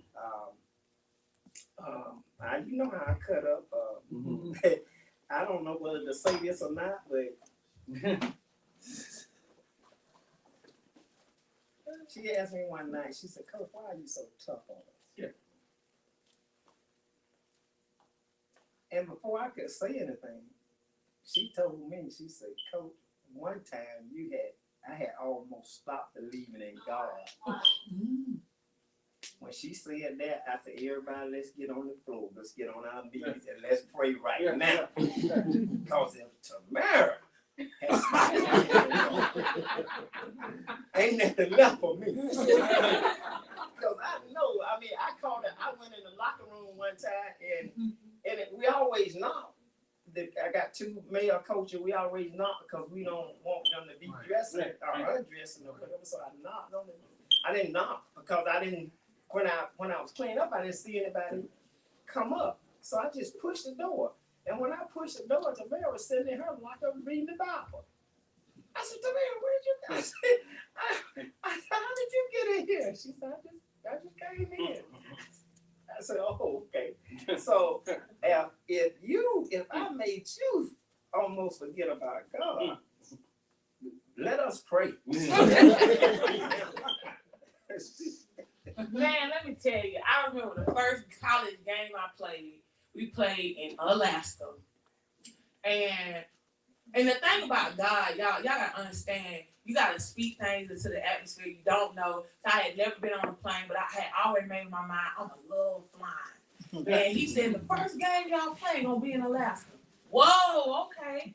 So I get that you took. That wasn't the problem. And I remember we played a team, I believe, from California. And we were down. And that's when I seen Coach Butler for who he was. He came in that locker room, you see that? You came directly in my face. Yes. You came in my face. You cursed me out so bad. And see, during that time, I ain't think neither one of my parents cursed. So I ain't never been cursed bad, okay? And I turned my face and you turned my cheek. And said, don't ever look away from me. Your nose was touching my nose. And I was like, what in the world did I get myself into? Yeah. Right? But again, you taught me how to literally go through this world. It don't matter what is thrown. It's like, you still ain't got nothing on Coach Bartley. Like, I'm just being real. Like, I'm like, no. They got nothing on Coach Bartley. That's the best thing that could have happened for me. Like, for real. But the thing is, even though he was hard coaching, I remember one time he said, if you ever leave, you ain't never coming back. And that was hard for me, because you guys, he believed in me. I remember one time we was huddled on the court, and in front of everybody, he was like, by the time she graduates, she can play anywhere. I remember that. And I was like, okay. But then God happened. And God was like, give me scholarship. Started 5-day Bible study. No, that ain't what I see for my life. This man said I can play anywhere. I want to go for that. I battled for 30 days, and my hardest thing was telling him that I couldn't play the next season. I was like, I didn't know this came with the journey of walking with God. I didn't know. I was like, no, this is unfair. And then I was like, well, he said you can't come back if you leave. And I remember we sat in your office, and you said, you know, Tamara, for some reason I said, you know, you want to play next season. Wow, I just knew I was going to get chewed out. But y'all, during that journey, see, this is what I tell people. During that journey, I started the 5-day Bible study. Didn't know what I was getting myself into. 5 homosexuals were delivered. And they were like, I want to be free. And they were set free. But 2 sex addicts did the sex. That's the only thing they was in. Sex.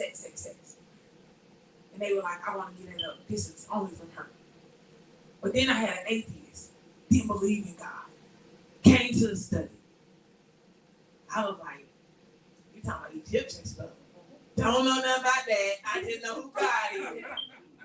Watched him become a believer of God, right? But in that process, I went on scholarship, right? So I didn't have access. No, a lot of you don't know this. Didn't have access to the camp. Right? I didn't have a phone that whole year. I only talked to my mom probably 3 times that year. Didn't have a car, none of that. So I'm like, God, you took me from scholarship to this. Okay? Like, what?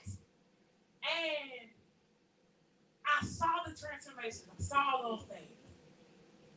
And I was like, and there were times I didn't even know how I was going to eat. And then people would come out of nowhere, right? And I'm like, God, I'm just doing this for you.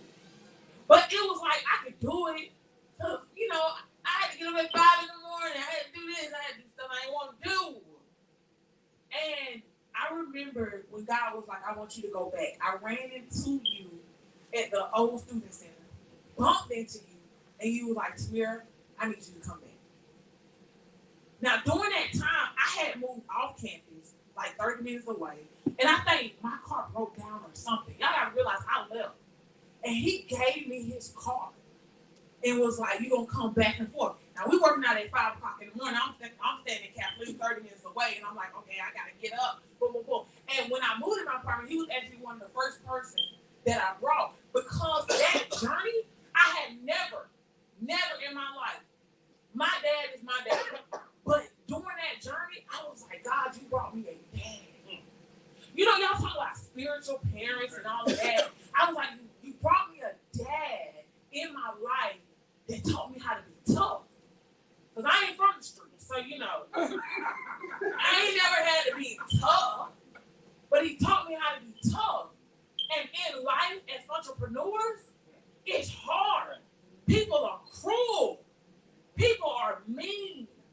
But it was like, it don't get no better than that, because, you know, I was on the court one time, and the coach Barley snatched me. I'm 6'3". You like 5'1"? You know, like, so he pulled my jersey down. All right, let's go.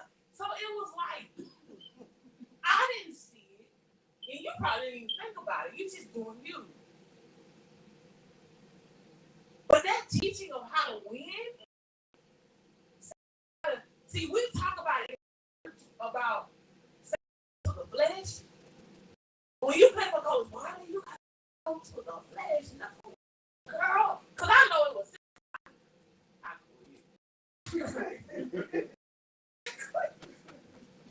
It was like, in that moment, I was afraid. But in life, I look back. When I'm in a situation and I'm afraid of somebody,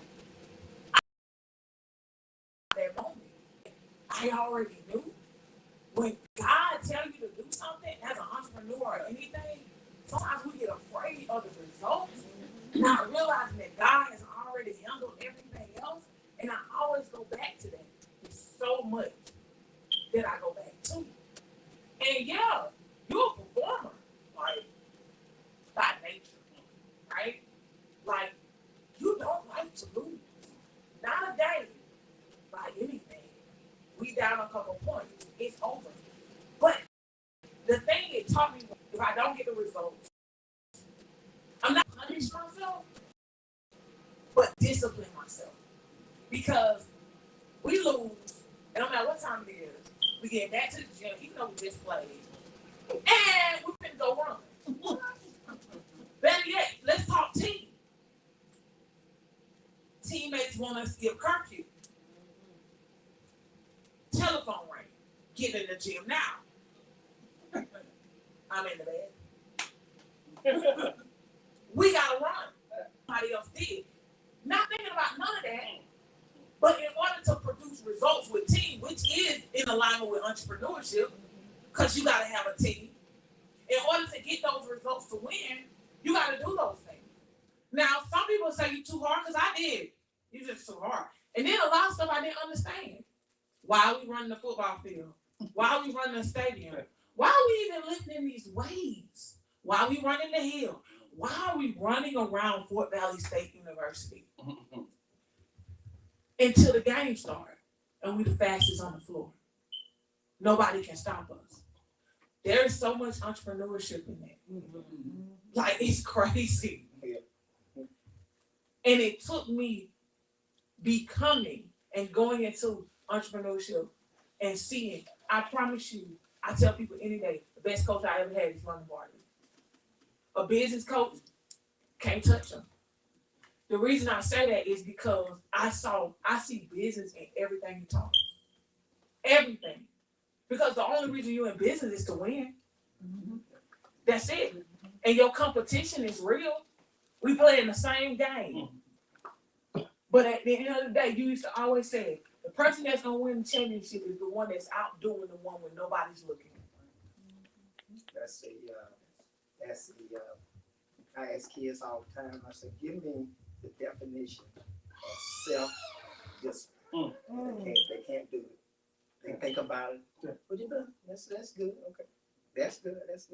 But the definition of self-discipline is that discipline that you do when nobody else is looking. Cause I can tell you to go run a mile tonight when you get home, and you come back tomorrow and tell me you ran it. I won't know. I won't know. But that discipline that you do, and that's in entrepreneurship. When nobody else is looking. And so that's what I do. You know, I led my team, but no, I did the same thing they did. When they ran, I ran. I didn't say, give me 6 left. I ran. I was right with them. You know, so and I wanted them to say, if he can do it, I can do it. Right. He's 20 years older than me or whatever, I can do it. Yeah, so that's what I did. I did the same thing they did and led them to marry. You don't know this, but there's a story that goes like this. There was a coach one time, and he came into this town. He was walking, his shirt was sweaty and everything. And people said, what are you looking for? He said, did you see 15 young men come through here? I got to catch up with them because I'm their leader. Wow. How you lose your boys if you their leader? So that's all I ever wanted y'all to know, that I was your leader and I was going to lead from the front. All right.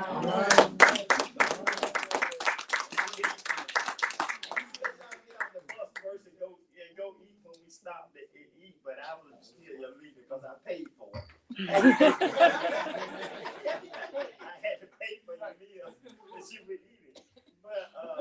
But when you said you felt like I was a father figure or whatever, I really wanted all of y'all to say that. I wanted to be your father. I had a young lady one time.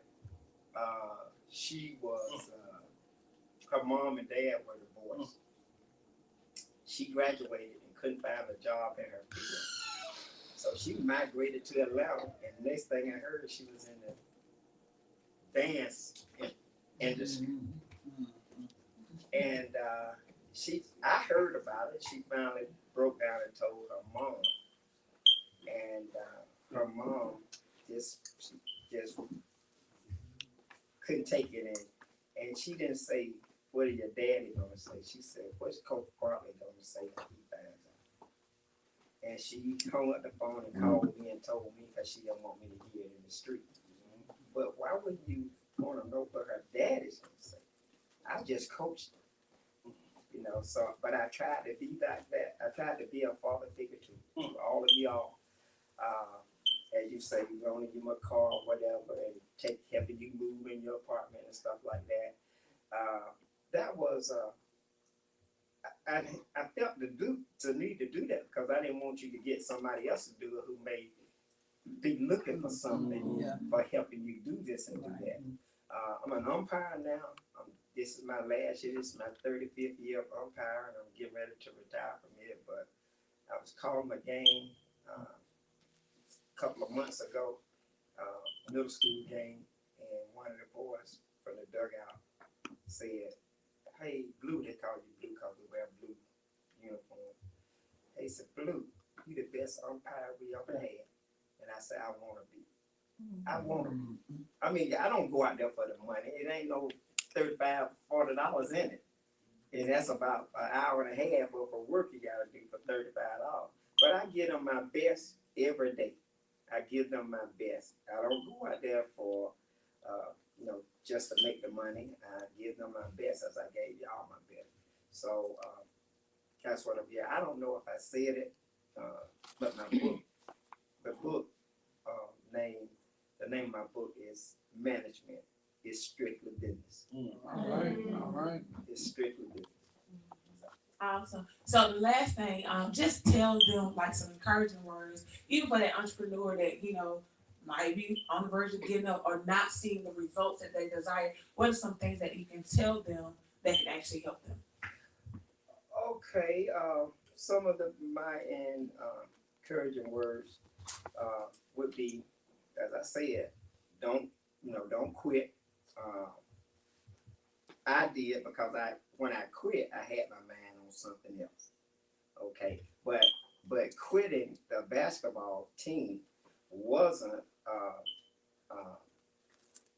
I guess anything that was when I quit the basketball team. This is what I did. I went to the women's basketball coach, and I said, I'm thinking about quitting basketball. And she said, no, you're real good. And I said, yeah, but the coach don't see it. The coach don't see it. See, like I said, I'm tough. I'm gonna give you everything you ask me for. But we're losing. When we left to go to Albany for the Christmas break, we was playing that was our 5th and 6th game played on the tournament down there in Albany. And I had said, Lord, once I get back to Fort Valley and get off this bus, I'll never get back on it as a men's basketball player. And Miss Brown had told me she could use me. So when we came back after Christmas break, I got on the women's team who was always winning. We never had a losing season and that we could research. We started playing basketball on women's in 1947, I believe it was. And we tried our best to research it, and we couldn't find that Fort Valley had ever had a losing women's basketball season. So when she turned it over to me, I became her assistant coach. And when she turned it over to me, and I became the men coach, we had a losing season. Our record was 12. Our record was 14 and was 12 and 14. I put the best player off my team because she wasn't disciplined. And when I put her off my team, I kind of figured we probably was gonna have a losing season, and we did. But if I had not put her off, I wouldn't be sitting here today, okay? Because I've been accepting anything that anybody tried to give me. Right. I substitute nothing for discipline. If you ain't give me discipline or give me death. Give me discipline. I don't know if you knew that, but give me discipline or give me death. So those entrepreneurs, you're gonna have people that are working for you, and you're gonna get what you accept. You're gonna get what you accept. And I would not let anybody bring me down, bring my team down. I get rid of you first and keep moving. So so when I quit that basketball team and became with the women, she gave us something to go by, and I'll tell you what it is, and I'm done. But Miss Brown, who was the coach before me, did 10 straight seasons, 10 straight winning seasons, and when she retired, I said, and we was always in the championship, but we never won. So I said to myself, seems like Fort Valley women are always a bridesmaid, but never a bride. So I said, I'm gonna win a championship. I'm gonna win a championship, and I'm gonna give it to Miss Brown, and then I'm going on about my business and go to be what I was supposed to be, a manager, the general manager at General Motors. General manager, because I love cars and I'm in business. So before I could give her the championship, she was killed in a car wreck. And I just kept staying, kept trying to do better every year, trying to make her happy, trying to make her proud of us. And so she left us with this. When we got in the huddle, we said all for one, one for all. Together we stand, divided we fall. If it can be done, we can do it. So if the championship can be won, it's gonna happen with us. It's gonna happen with us. It's been my pleasure to talk to you and talk to you guys. I can talk basketball all day, but I'm telling you, I would not have the championships that I have if it wasn't for my players, such as Tamara. I mean, I was hard on them. They gave me what I asked for. One day, a guy came in our gym from Benedict College. They were getting ready to play our men. So I went and opened the door for them and let them in so they could practice the day before the game. And the guy said, one of their players said, do y'all have a bathroom? Well, sure we have a bathroom. So I told him, showed him where the bathroom was, and I went and got the balls out of the boys' locker room. And when he came back, he had his shoes around his tennis shoes around his leg. And he sat down on our bench, and he just started looking up in the ceiling at all the championships. He said, "Now, this where I come from." And all those championships up there, Tamara, are from what we do. Thank y'all so much for putting up with us.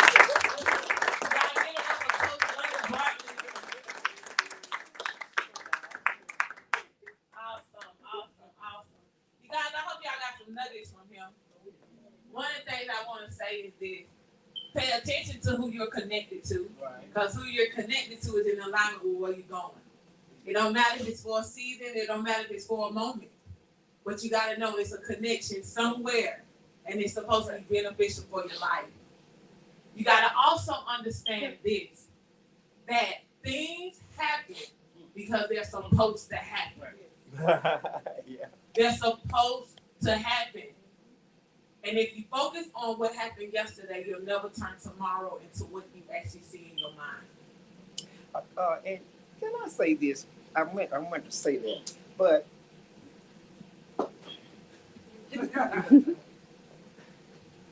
I don't know if I pushed Tamara, but I didn't push her no harder than I pushed anybody else. But she's from Albany, Georgia. And Albany State and Fort Valley State are arch rivals. Arch rivals. And when I came down there and got her out of Albany, the coach at Albany State said you would never be nothing. You would never be nothing. And I was proving him wrong every day of his life. Wow! Oh my God. Well, you know what? Let me tell you, I think we get that from a lot of people. A lot of people, when success is actually stamped on your destiny, your future. So y'all give it up for Coach Lonnie Bartlett. Oh man. Don't be afraid of the word no. Grant Cardone says it best. If you start looking for no's, and the more no's you get becomes your success story, then you will eventually get your yeses if you look at no from a positive state. We got to change the way we perceive things, because it's in our perception that actually changes the direction of our life. If we're perceiving and we're concentrating on negative things, then we're going to get negative results. And so you guys, again, the Triple I Recharge, the whole focus is transforming the lives of those raising tomorrow. This is the first one. We're doing it every 3 months. Every 3 months, because too many people quit. They quit. And one of the things he didn't go over is we didn't just play in one season. Basketball is a season. That's why one of the things I do in my coaching program is we got conditioning season, pregame season, games time, and resting season. I learned that when I played ball. The worst season was resting season, because we came back conditioning as if we never played, and we were lazy. We were out of shape. And that's the worst season in business, when you sit and do nothing. But guess what? understand seasons. And one of the things I learned is if you want to be a champion, it's what you do in conditioning season. It's not what you do during game time. It's what you do in conditioning season. What are you doing when nobody's watching? Nobody. It's easy for people to say, I don't go to bed till 4 a.m. Okay, but what you doing till 4 a.m.? What are you doing till 4 a.m. that you're not going to sleep? And then you also got to say, y'all got to understand this. It's a right or wrong way to do things. See, I'm left-handed. Playing ball, it don't matter if the shot went in, was the form correct? And if the form wasn't correct, it might have went in that time, but you're going to miss it the next time. Exactly. So you got to ask yourself, what are you doing? Because you could be doing something and it has the wrong form. And that's why things aren't happening. And that's the thing. When God said do this, I was like, okay, we focusing on the juniors and seniors, the college students. Because I always say, if I can get you in the right room at a younger age, by the time you get 30, where you going to be? That's impact, right? So I'm saying all that to say, you guys, if you want to donate towards the cause, right? You can donate. You watching live. Cash App Team Increase 2019. If you're in the building, you can scan it out there because I am determined. I am determined.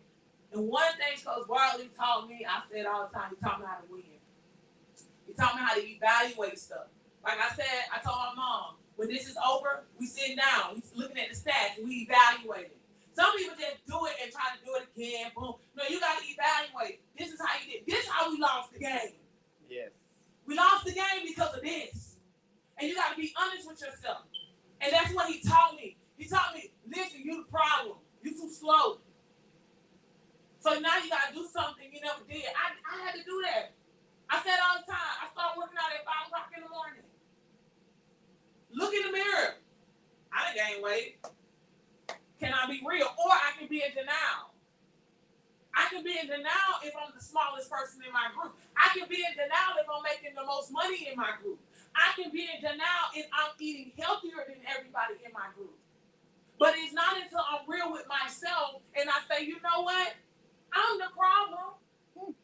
Because once I transform, the ones that's supposed to stay connected to me, they're going to transform. They're going to get in alignment. That's all it is, and you ain't got to tell people. And that's one of the things that we really got to understand. You know, one thing, it wasn't up for him to eliminate now.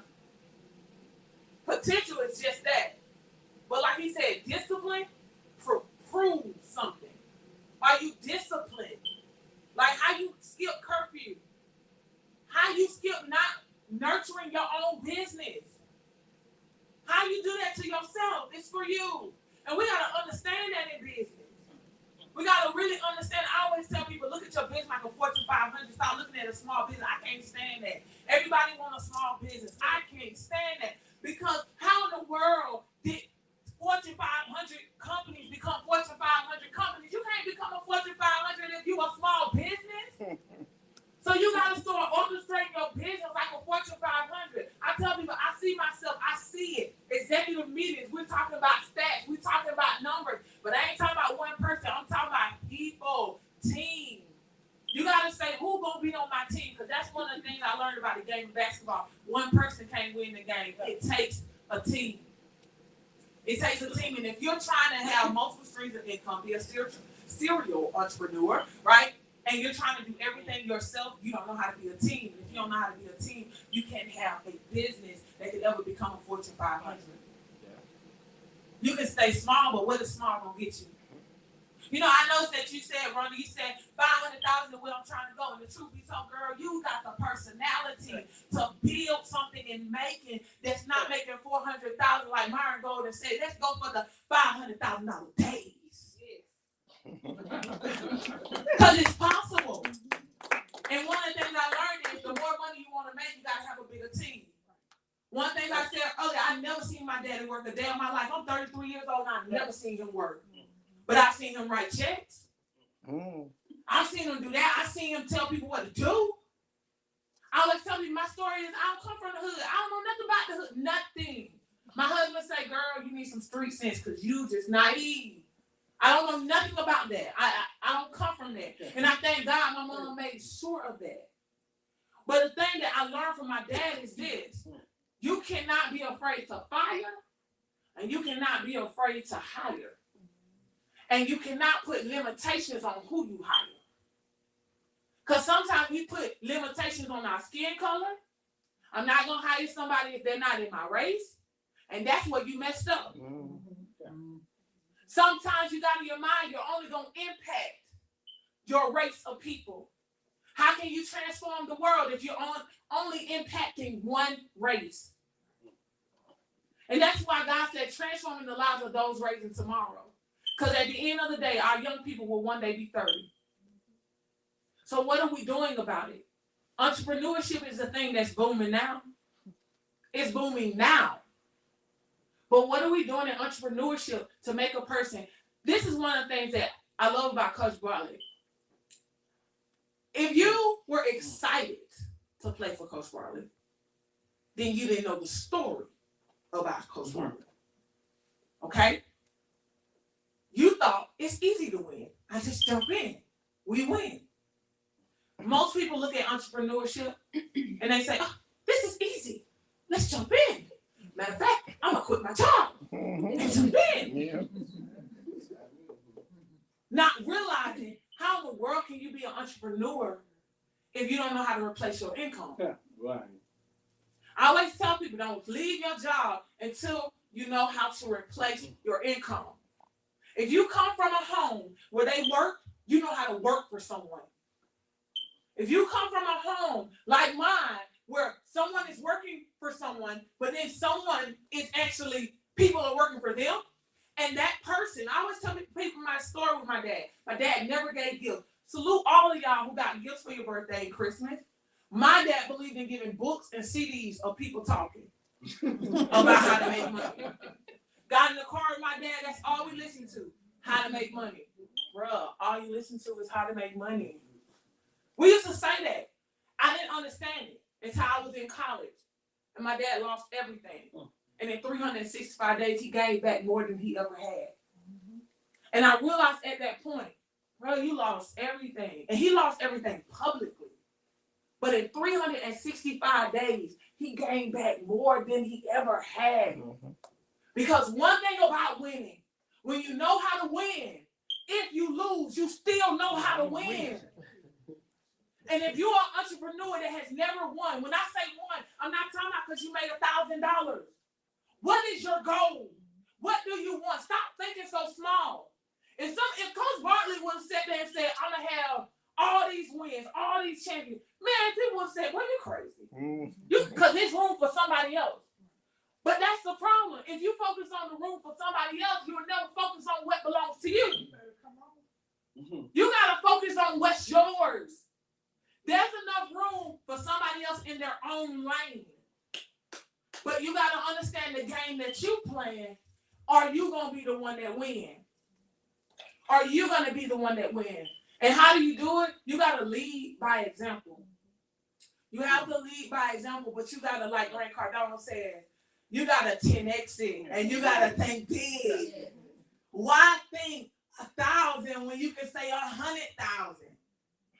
I always tell people when they come in here for my talk show and all of that, I see thousands and thousands of people. And I'm going to do whatever it takes to get it done. Because I'm not looking at today permanently. I'm looking at today to see what I got to do today to get to what I see in my future. And if our young people had that mindset, we won't be so caught up on making sure they go to college, making sure they get a degree. No, we need to make sure they know how to produce vision. Because if they can produce vision, we can change the world. And when I say changing the world, I ain't talking about how a person living. I'm talking about making this world a better place. Making this world a better place. Removing depression, loneliness, the things that cause corruption. And we got to understand, entrepreneurs, we are role models. The struggle is actually the best part of the story. Because if I was a champion with no struggle, you would actually believe because you struggle, you could not be a champion. So it's the struggle that's so important, guys. So you guys, are y'all ready? Did y'all enjoy that interview? Did y'all get some stuff? Awesome. So at this time, you guys, I want to introduce to others. She's a brand strategist, brand genius. Okay? You know how God just pulled on you? This is my first time meeting her. But believe it or not, I was listening to Facebook Live.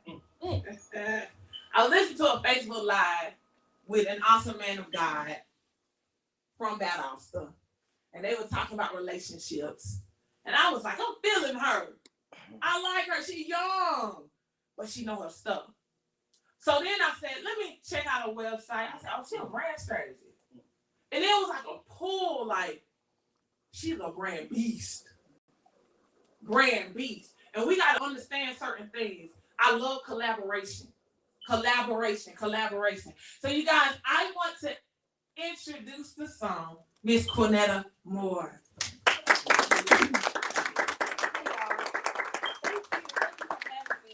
I'm so blessed to be here. Y'all mind if I sit down? Y'all had a long night yesterday. I'm gonna give y'all a little spill about me. This is, again, thank you so much for having me. I'm always privileged when people call upon you because people don't have to call you. I don't care how big or how small the platform, people don't have to think enough of you to invite you to come. So I'm blessed to be here. And actually, my husband and I, we live in Valdosta, but we are transitioning soon to this area. So hopefully I can make some connections. I actually have an open house with a realtor soon. So we trying to get this thing moving and shaking. But just to give you guys a little bit about my backstory, because I know that nobody here probably knows me. But my name is Cornetta Moore, marketing and launch strategist. I do brand strategy. But to give you just a little bit about my background, entrepreneurship was not in my view. Entrepreneurship was not in my view. I went to North Carolina A&T State University and I majored in vocal music. And I thought I was going to be an opera singer.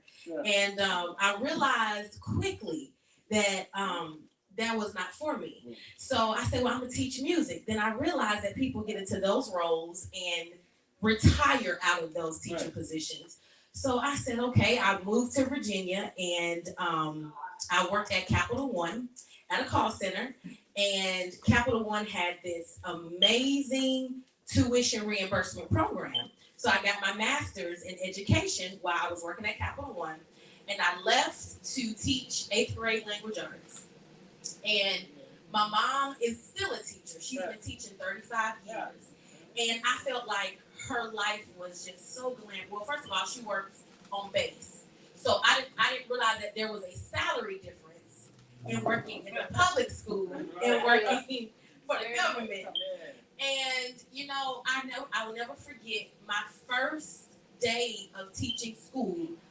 I was so excited because I've always been a leader. When I say always been a leader, I'm talking about leading grown people at 16, 17 years old. My parents are pastors. My husband and I are pastors. So I've always really had a high level insight as to what it took to be a leader. But my first day of school, I said, this ain't it. I said, I don't know what it is going to be for me because the thing about it is I loved education. I loved teaching my students things. I really enjoyed Coach. Coach needs to be on a national platform because I saw myself in Coach. Because my students to this day, I feel like they were disappointed that I stopped teaching more than I was. Because I was like, baby, y'all had more money than I did. Y'all was buying Takis. I couldn't even afford a bag of Takis. So I will never forget I got a prophecy that I was going to go into administration and principalship. And I wanted to do that because I said, now the classroom ain't for me always. I'm gonna get my trust to pay my dues, but this ain't it. I need the real money because the 40 grand is not it. So I did that for a few years. And when I was living in Charlotte, I really wanted a husband because I was really sold out a little bit to Jesus, trying to do the right thing. I wasn't out in the street having sex. I was a virgin when I got married. And, I was so focused on having a husband. My mom said, Cornetta, if you just take your mind off of it, he will come. And I was like, okay, girl, I'm not gonna talk to you about this anyway, but okay. So I would never forget a guy that I had a crush on. He's not my husband. But you know, I had like this roster of 4 men that I was casually dating because the church don't teach you to casually date. You know, women in church, when you come up, you put their last name on the next man you meet. Oh, I'm Mrs. So-and-so. So, you know, when Brandon came back into my life, Holy Spirit told me that was your husband. I was like, I just started doing this thing. So I had to go back to Hinesville. And I always said, my mama said, well, do you think you'll ever come back and live in Hinesville? I said, Mama, unless there's a man or a job, I'm never going back to Hinesville. She said, okay, well, be careful what you say. I said, Mama, girl, I ain't coming back. I'm living in Charlotte. I'm driving a Benz. I'm doing my thing. Baby, I was back in Hinesville in 7 months. And my husband and I got married, and I continued to teach. And I would never forget, we got married in 2015. Months after we got married, no, the day before our wedding, and we had a big wedding. I'm talking about my parents spent hundreds of thousands of dollars on this wedding. And the day before the wedding, my husband, you know, I knew that we were both like out doing groom and bride type things, but I'm like, he didn't even text me. So I called him like, cold feet, because you better warm them up because they're going to pay for this wedding. And he was like, no, I just got fired. I said, today? He said, I went to pick up my check, and there was a separation notice in my check. So I was like, you know, I told him, I said, the Holy Spirit told me 2 weeks ago that you was going to lose that job. I didn't know it was happening right then. So, you know, we went on because it's our wedding day. And that ended up being a cycle of him losing about 9 jobs. And mind you, my salary is just the public school teacher salary. And one day I came home and I said, you know, Brandon, I said, I got to make some money. I said, if you trust me, I will make us some money. He said, what idea do you have now?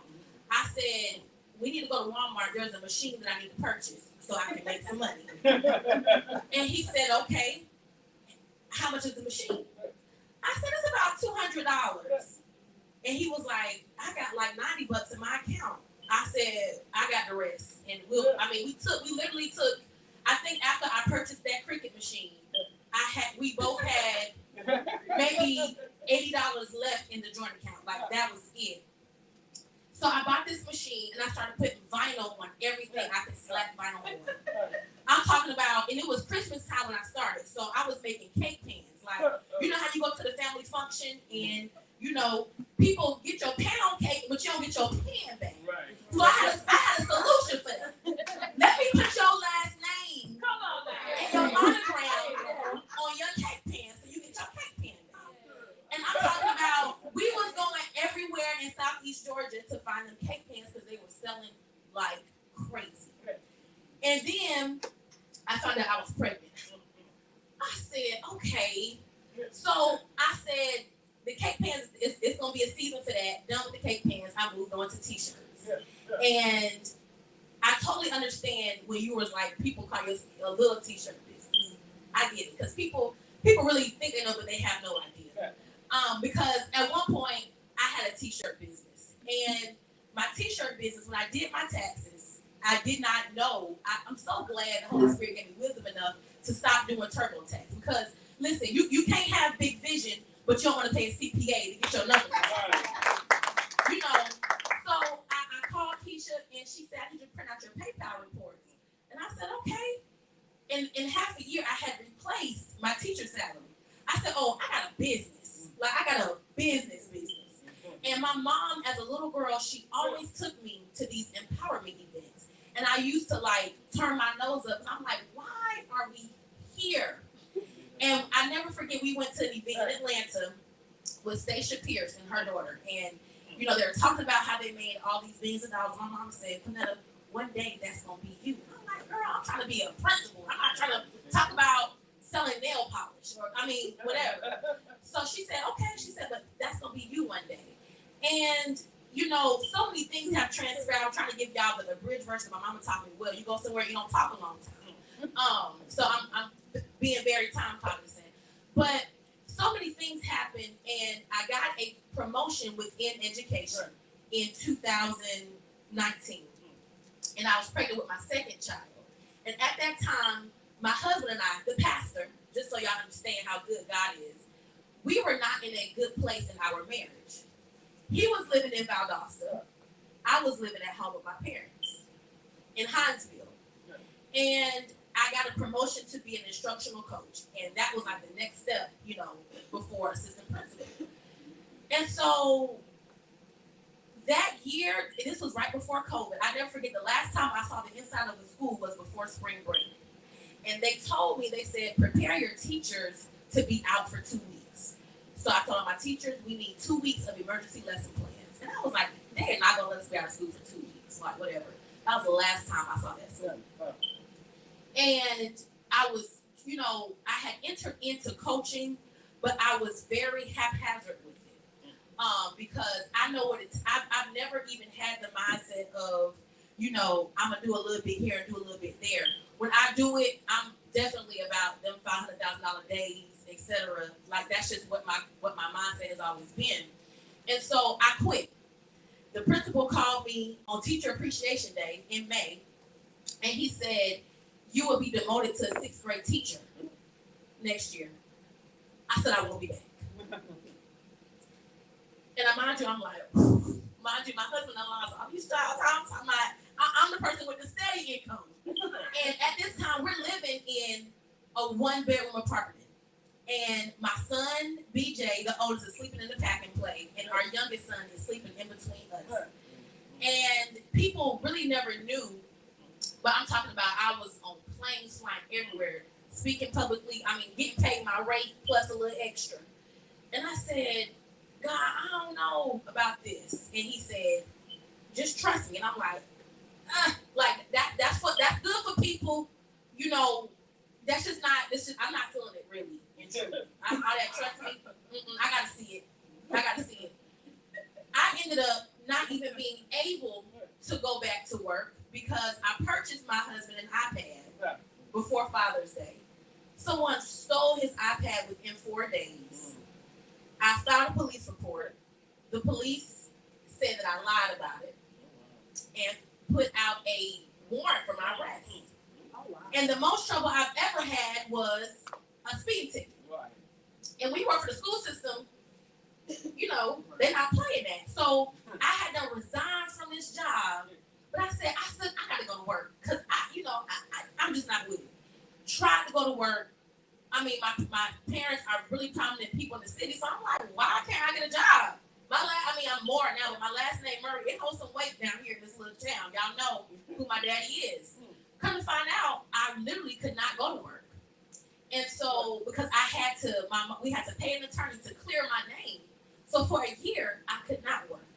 So Holy Spirit was like, I tried to tell your tail to trust me. And so I just began to, I wasn't like really taking it too serious, but I was like, now it's time to turn it up.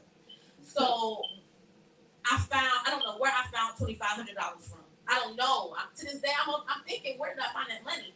But I went to invest in a business course with my particular business coach. And after I got back from that event, I made $50,000. I think that week, the next weekend. Like it wasn't even like a hard sale. And some of the people who I found were calling me. I'm like, how did y'all find out about me? I'm living in the country in Georgia. I don't know how, y'all know about me, but I've been able to work for a lot of, and I don't have to sign NDAs with my clients, but I don't put that first because a lot of people will say, I'm hiring her because that's so-and-so's marketing strategist. But a lot of people who make a lot of money, I work with them.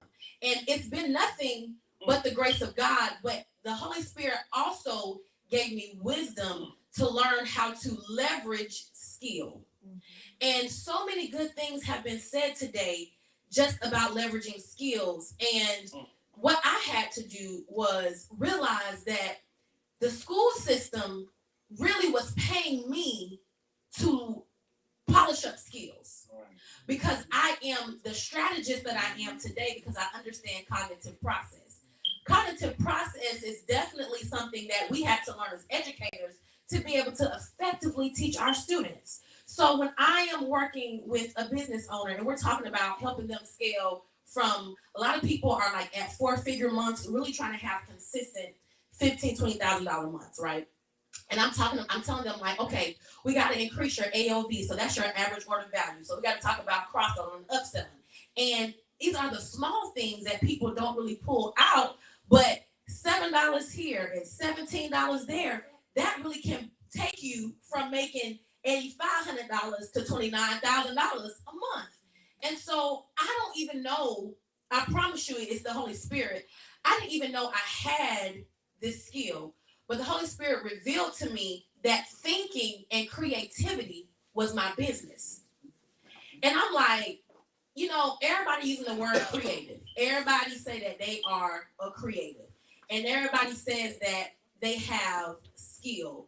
But I realized that I can talk to a person for 5 minutes. And I promise you, in 5 minutes, I've identified at least 3 gaps in your business that can help you actually scale that you can monetize. Because I don't want anybody coming into my presence and I don't leave them with anything actionable. And so I'm going to give you a few things and I'm going to be done. So here are a few things that if you are in entrepreneurship or even ministry, you can actually take action on today to help you make some money down the road. The first thing I want to say as it pertains to your brand is not what you sell, your brand is who you are. Right. Over time, I have made a name for myself for being a strategic thinker. And so I realized, like Prophetess Tamira was saying, that the struggle really is the best part of your story. Because there is no way possible I could, you know, I remember when I think combined every month, me and my husband was bringing in maybe $3,000. And I need somebody to coach on this money. Because I feel like we be spending that on crab legs every month. Like, I told my husband, we are not going back to Mr. and Mrs. Crab in Gainesville because every time we go, it's $150. But you know, I realized that being able to be relatable and being able to speak transparently about the struggle is probably going to be what sets you apart from anyone else. And I had to make peace with not having a lot of followers. When I started coming in contact with millionaires and pulling up their Instagram pages and they had 900 followers, I said, I'm in good company. Now, I'm not coming against that. I need you to understand that influencing is probably one of the highest paid ways to make money right now. So that is a great thing. But if no one ever knows that Cornetta Moore was behind the marketing strategy, I'm okay with that. Right. I'm okay with that. And I think that if you make peace, like she was saying, you can be the subcontractor. As long as the check clear, it don't matter who. I don't care. That's just me. I just need my check to clear. That's right. You know, so be able to not just have a brand story, but be able to talk about your brand story with transparency and be able to position your brand story as a solution for someone's struggle. That is the part that so many people miss. Because we go to certain events and people are talking about how they came out or came up, but sell me something. People are looking for you to sell them something. Right. And when you don't ask for the sale, you miss the coin. Every time. Never in a million years that I think that people would be paying me 4 and 5 figures to talk to me. My mom, she told me, she said, Cornetta, I went to a John Maxwell event. This was about 1.5 years ago. I said, okay, Mom. I said, well, how was it? She said, your stuff be better. And I was like, Mom, I thank you for always supporting me. Because, you know, Mama got to support. Mama is going to tell you that your stuff is hot stuff if your stuff stinks. But my mama said, Cornetta, no. She said, what you're saying, she said, I didn't even get that much value at this conference. I said, well, Mama, how much did you pay for the conference? She said it was $10,000. Woo! But my mom, she trained me to be the type of person, we're gonna invest to be in the room. You know, so when she told me, I was like, okay. I said, well, did you give them a lump sum or what? She said they took like $885 out of her check, every so often. And she said that was just like the lower package. She said I paid that because I wanted to go. And when I went to, you can look her up. Her name is Maya Elias. I went to Impact Weekend 2 years ago. And when I was in the room with people in their coaching program was 7,500 and 12,000 and 15,000. I was like, oh, this is a thing. But I want to know what the transformation is like. Come on. And so when you get to a place in your business, whether it be a product-based and or service-based business, when you can effectively articulate the transfer, that's what people want to buy. Because people, you know, my thing is, I heard somebody say this one time when I was listening to a radio or something. You know, she had like a leak in her AC or water leak. And she had to pay someone to come and, you know, find out where the leak was. And it took the person who came to her house 5 minutes to find where the leak was. And they still invoiced her like $700. And they said, well, all you did was tell me where the leak was. And they said, that's why you pay, because I knew exactly where to go to find the leak. And that's why you pay a business coach.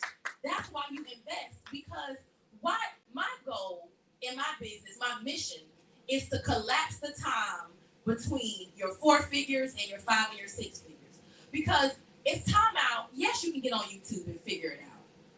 You know, because it took me six years to be able to come up on a 6-figure profit in my business, because, and really I could have just gave somebody $2,000. That's no money when you have a business where your framework can produce millions of dollars. So know your story, be able to articulate the transformation. And the last thing that I would leave with you is know where the gaps are in your business and put a number on what those gaps are. I realized that, you know, I have a little team, and I don't want to say little because ain't nothing that God do little. But you have to be able to trust people to have any type of team. And when you are in ministry, a lot of people, I mean, they gravitate to me because, you know, I'm their first lady, etc. But I tell them, baby, business ain't this. Right. Let's be very clear. You know, I'm gonna pray you through. When it comes down to my coin, it's a totally different situation, and we gotta be abundantly clear about that. And so, you know, I had to tell people, you can't. No. And it wasn't until there was a lady, she's older than me, she's my babysitter. And I did not know that she was investing in my classes online. And the gap in my business was customer retention. Because I would have like a retargeting sequence set up on the back end with my pixel on Facebook. But the personalized touch to actually reach out to certain customers to retain them was a gap in my business. And so when I actually said, let me see what that's about, everything that I was putting out, she was buying. And so I hit her up like, I did not know that you were buying my stuff. She said, it's because of your courses that I've been able to launch my business. And she said, I don't know how you feel about this, but I want to help you. And in my mind, I'm like, and you know, I knew I needed help. And you know, sometimes it's difficult to be humble when you've already been in the struggle. So it's just like, baby, I'm already on the ground. So if I mess up, like Coach said, it's my fault. But I said, there is probably so much more money I can make if I can actually put a buffer in between myself and other things to actually help me retain my customers by putting a personal touch inside of my sales funnel. And I told her, I said, you can help me. And in my mind, I'm like, child, I ain't, you know, I'll send her a task or two, you know, so she can get off my nerves. Because that's literally how I felt about it. And, you know, like Prophetess was saying, there were many days and sometimes still are that I don't get no sleep, not because I'm just up shooting the breeze, but the way I think about things, I be asking God, please let me rest. I promise you, when I get up, I'm gonna get back to this, but please let me rest. And my husband prayed for me one night, and he's God's prophet. I'm talking about when I was teaching in Charlotte, he would tell me, "Ooh, God is touching somebody by the name of so and so," and I would tell him, "Baby, you missed, because I don't know them." I would get in class the next day, call them roll, they go to person, and I would say, "Baby, come here. Is something going on at home?" They'll just break down crying. I say, "Go to the counselor, because this ain't it today. I already know what to be here."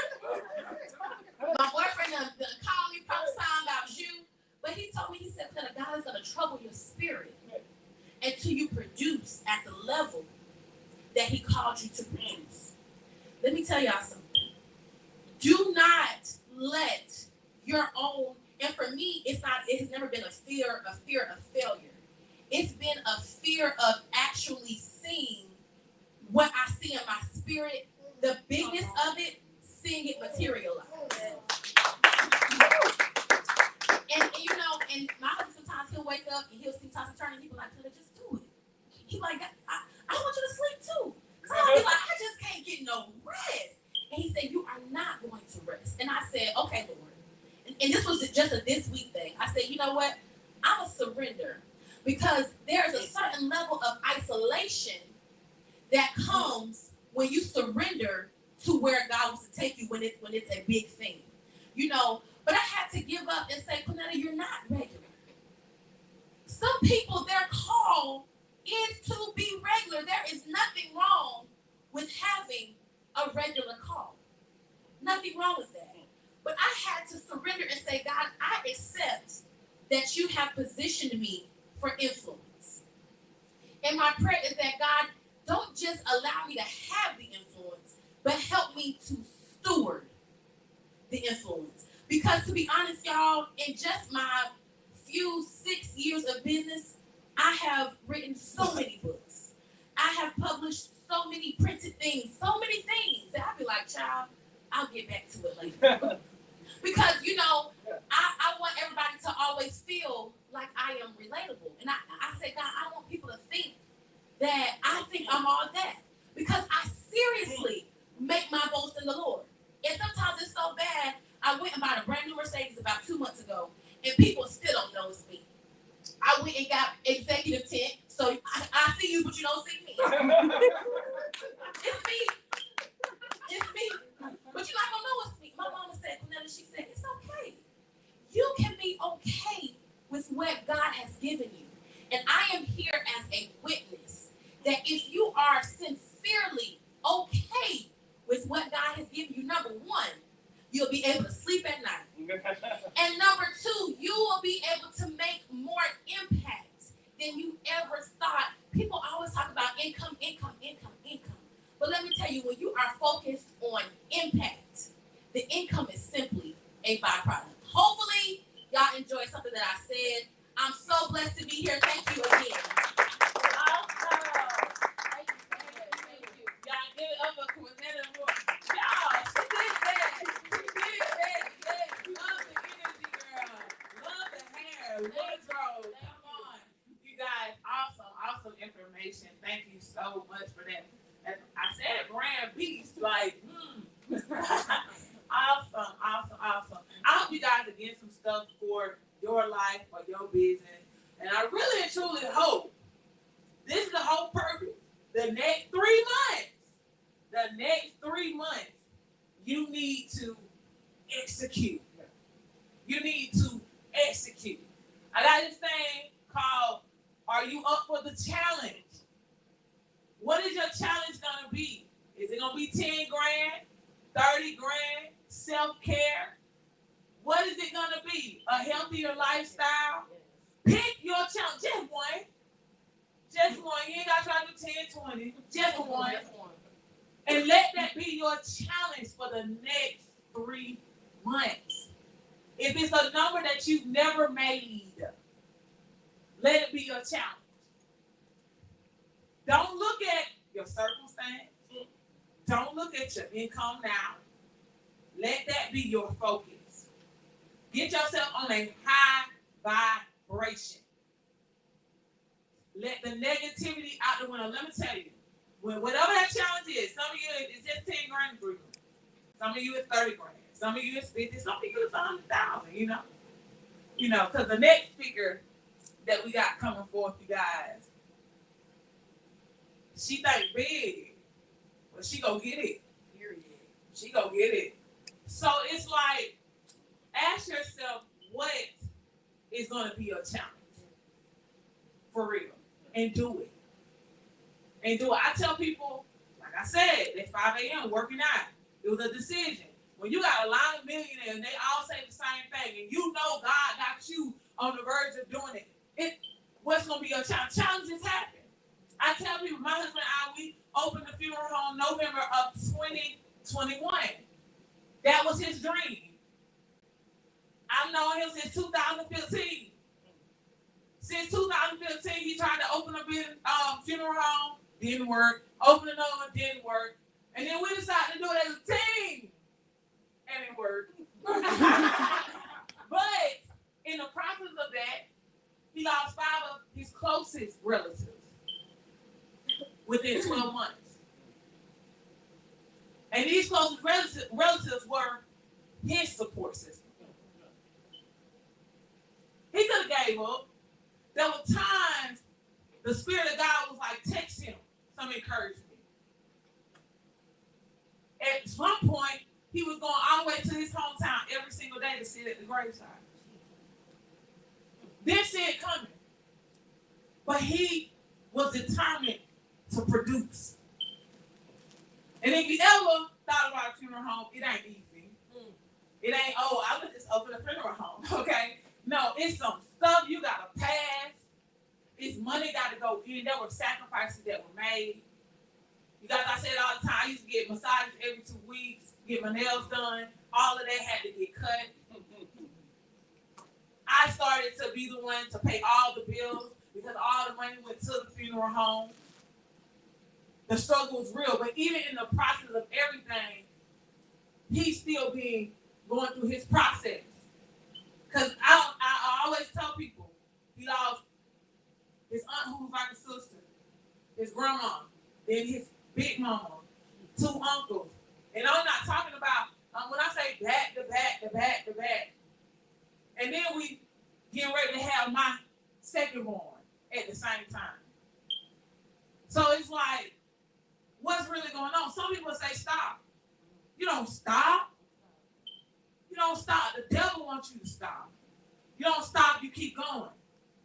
You keep going. People leave. People leave. And one of the things was him and his best friend, the year before that, they were going to start a business. His best friend, they found him in Macon in the lake on Father's Day. And I really believe that did something to him to go forth and pursue what he was destined to do. Now, some people say, I don't know how he do that. I still don't. But I can say when you gifted and you chosen to do something, skill is not what you got to worry about. Discipline is what you got to worry about. And I'm saying that to say this. Just because obstacles come, it don't mean quit. That's right. It don't. Just because you might end up losing this and losing that, it doesn't mean quit. It means keep going.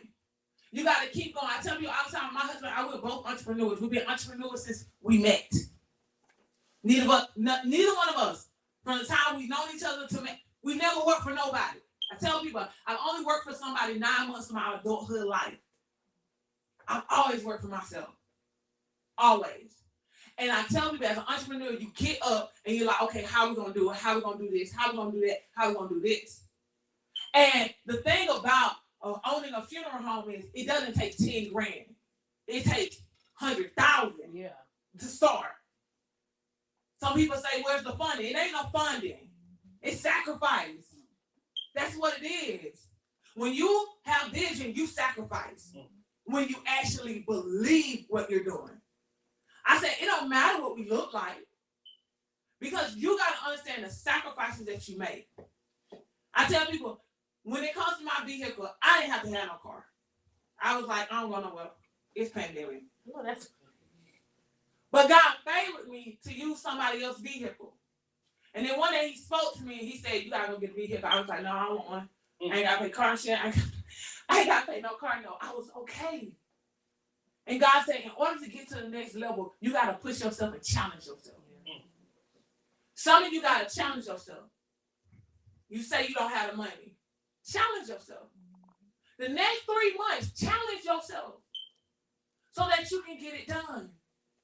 And the thing that I learned is this. I can make more money with a team of people than by myself. The first time I made my first 10 grand in 1 month, it was with a team. And it wasn't a month. It was like 4 days. You can do more with a team than you can ever do by yourself. And I don't know why I keep stressing that. Maybe some of y'all got some people that God been pulling you on, let them help you. saying, yo, just do it. Because it'll turn your next 3 months into a huge success story. A huge success story. And don't look for familiar faces. I said, I use Lexi, Buffalo Wild Wings. Hey girl, what you do? What do you love to do?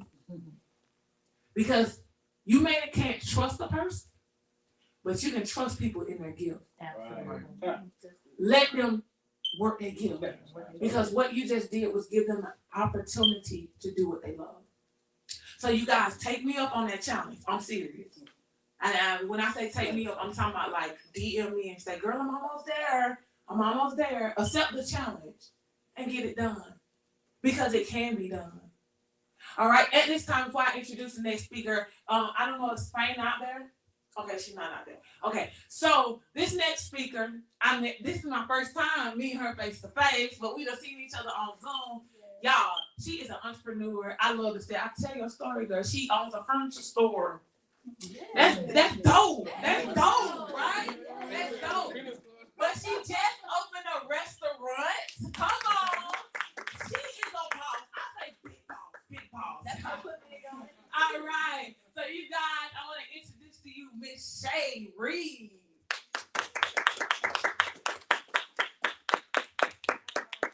Thank you so much for allowing me to be here. I'm gonna sit down. That's the baby. Have a seat. Yes.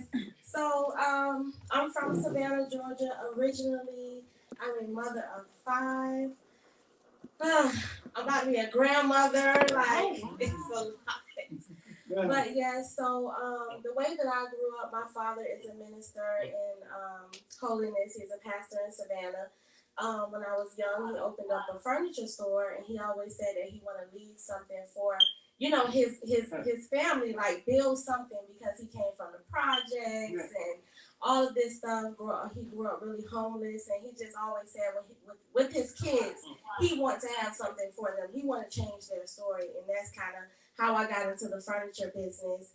And also recently, it's been over a year, I did open up a restaurant, but unfortunately I had to close it. And there's nothing wrong with that. You know, when you get to a point in business, sometimes you have to make those hard decisions when things just not going right. So today I'm going to be speaking about mindset, because I've had a lot of different businesses and had to close some of them, because with business, you definitely have to do the research. Before you get into a business, you have to do the research. When a person tells you to put together a business plan, it's more than just pulling up a template and putting your name into it and, you know what I'm saying, just filling in the blanks. That business plan means a lot. So when it says go and research that area for your location, you need to do that. Who's in that area? Who's going to be your target customer? Who, you know, how are they going to get there, you know? So with the restaurant, the location was bad. You know, and I didn't think of that. Sometimes we get so excited about something. I was so excited, like, oh my God, this is a vacant building, and everything seemed like it was lining up. Everything was just going through, and I was thinking, oh, this is great. Wasn't thinking about how the people were going to get to the restaurant. Not thinking about, I was next to a gas station. How does people feel about that? Like all of these different questions that I never asked myself. But I'm glad that through time and just history with business, I learned a mindset that did not have me where I'm like, I never want a business ever in life. You know, you gotta have that mindset when you are in business. You gotta have a mindset for it because it is the hardest thing that you will have to do in your life. Especially when you don't have a job backing you up. You know, you feel like, where am I gonna get the money from? Those bills is not gonna stop because you didn't get a customer in or you're not making the money that you thought you were gonna make. Like you gotta keep going, you gotta keep pushing. And Tamira, she really helped me on some of my times when, man, I was like, I don't know what I'm gonna do, girl. Like business I come in, she was like, we gotta get to work. What's your plan? What's your schedule? What time you gonna get up? What we gonna do? Like, come on, we gotta push this thing. Like, you done did it before, you can do it again. Let's do it, you know? So, first thing, mindset is the established set of attitudes held by someone. All right, that is what the word mindset means. And in the definition, the key word that I take from here is held, like you're holding on to something. So that means consistency. Okay, so consistency is one of the top key components in mindset. Without consistency, I don't think you can have a mindset. Because if you don't want to keep moving and going and accomplishing something, how can you have a stable mindset in something? You know, so consistency is a top thing. And the way that we achieve consistency is by having set and achievable goals for a specific time. I think goals are very important for creating that mindset. And you don't want to create something for yourself that's not realistic. You know what I'm saying? Like you make a goal that's so unattainable until you set yourself up for failure. And if you do something like that, your mindset is going to become negative so quickly because you're not obtaining. So the key thing is to make those small things. Okay, if you know that you can make $100 in a day, then just say, just put yourself a little bit further and say, I'm gonna make $300 in a day. And not say I'm gonna make 500. I mean, that's a reach. You know, so in business, you also gotta know numbers. Because numbers don't lie. You know, percentages don't lie. Like, you really have to be on top of those things. And make sure that you never, ever, ever quit. You know, you can always take a pause, a reset to kind of gather your thoughts and kind of just say, let me just step back. That's not a quit, that's a reset. Everybody needs that in business because you can get to the point where you just burnt out. Like, you know what, I can't do this anymore. I've been going for 6 months, a year, and I just need a break. And some people on that break, they didn't burn themselves out until they do give up and say, you know what, I don't want the business anymore. I can't take it, especially in a restaurant business. It's a very trying business where you always got to be up, you always got to be moving. It's no sit down. It's a hard business. And if a person don't have no one to help them in a place that they can kind of tap out for a little bit to regain their energy, you know what I'm saying, to get back to it, you can be like, I'm closing. I'm never going to do business again. I'm too burnt out. I hate this, you know. So always have that time to just recharge and meditate so you don't get burnt out. So also, if you feel like you're a type of person that goes off track, you need accountability partner, or you need some accountability, period. Like some people say, well, I want to lose weight. You know, I'm going to do this thing. So you don't have nobody, you don't have anyone that's accountability, you know, that's watching and helping you and pushing you. So you say, oh, today I'm going to eat healthy, right?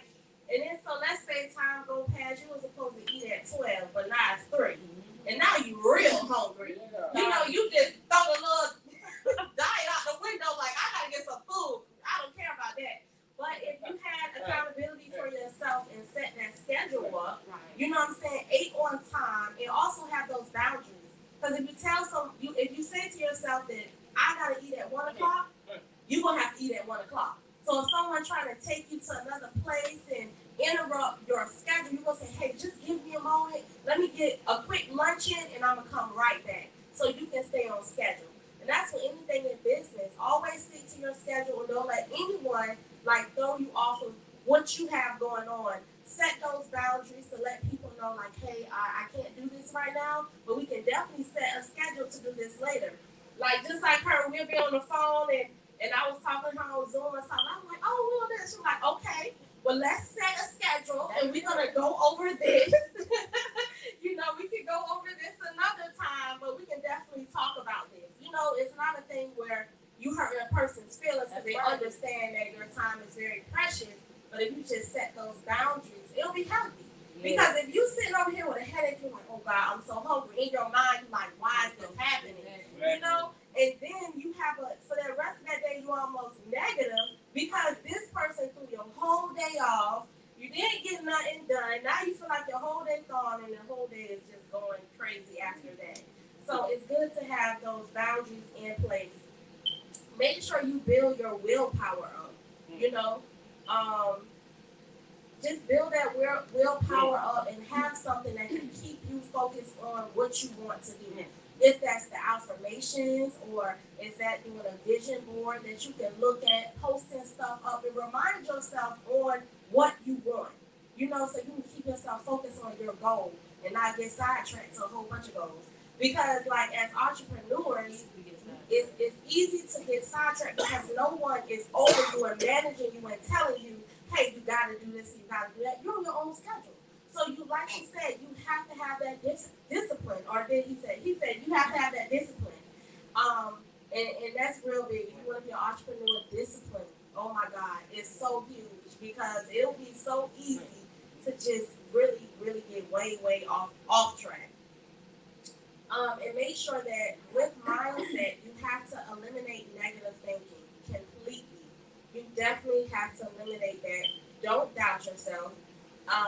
Know that you don't have to listen to negative thoughts. Yes. Some people think that when you have thoughts in your head, that it's auto, that you have to listen to them. Right. Like that you have to sit there and hear all the stuff it's saying.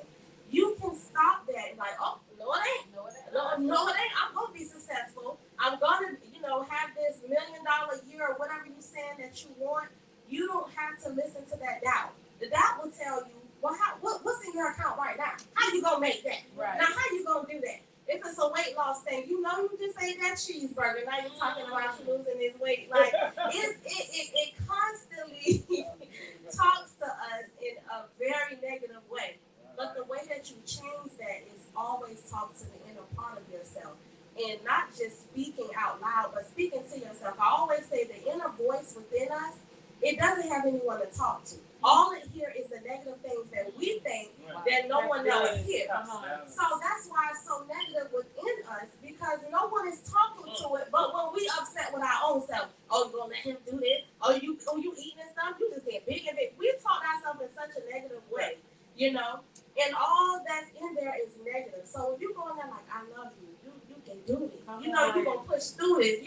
All of these things will change your mindset to have you thinking in such a positive way. When nothing can stand in your way. I always tell people we have to get into that super subconscious because it's something behind the conscious that's talking that we don't hear. We don't even know why we do what we do, but it's something deep rooted in there. Just how it's like a person that pray all the time. If you pray so much, and the Bible says pray without faith, right? And some people would say, how in the world can you pray all day long, right? But you can be such a person in prayer until prayer just be on auto in your mind. Time you be quiet, the prayer's just going. Now, without anything, you ain't got to say it. It's doing it for you. It's going ahead of you. So when you keep putting positive things into your mind and saying who you're going to be and what you're going to do, it's going to go before you and it's going to stick into your mind until it starts transforming before you. I always say whatever is going on within you is kind of coming out in the real world. If you chaotic inside you, don't know what you want to do and this and that, your life is going to show what's going on within. I don't care what you dress up or how you are. When you look at your life, you're going to know what's going on within you because it's going to show on the outside, So also, always say, like, if your mind is saying, I can't do it, you're going to say, I got to go harder. Instead of saying, I can't do it, you say, you know what, I got to go harder. If it's not happening, then I'm not going hard enough.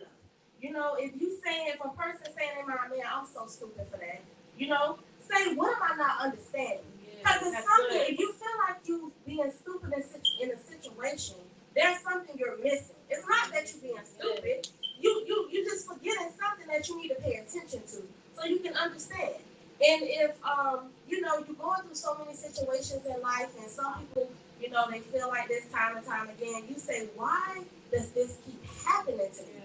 Why does this keep happening to me? You feel like I'm doing everything I'm supposed to do. I'm not enough. Why does this keep happening to me? Instead of saying that, you can say, what lesson should I be learning here? Come on. Because if something it keeps happening, it's on repeat, then it's something you really need to learn.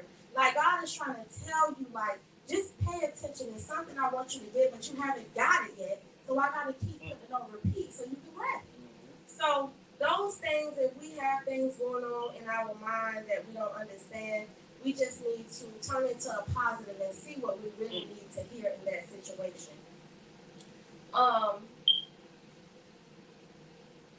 So all of these different points that I went over, these are key points that help us to develop the mindset. And the things that shape your mindset is experiences that we have in life, upbringing, our parents, they are contributors to how we think, also our belief system, and this characteristics of us as an individual person. Like, those things are things that shape our mindset. And the three different types of mindsets that we can have is abundant mindset. It's knowing that there is more in the world than what you are used to seeing.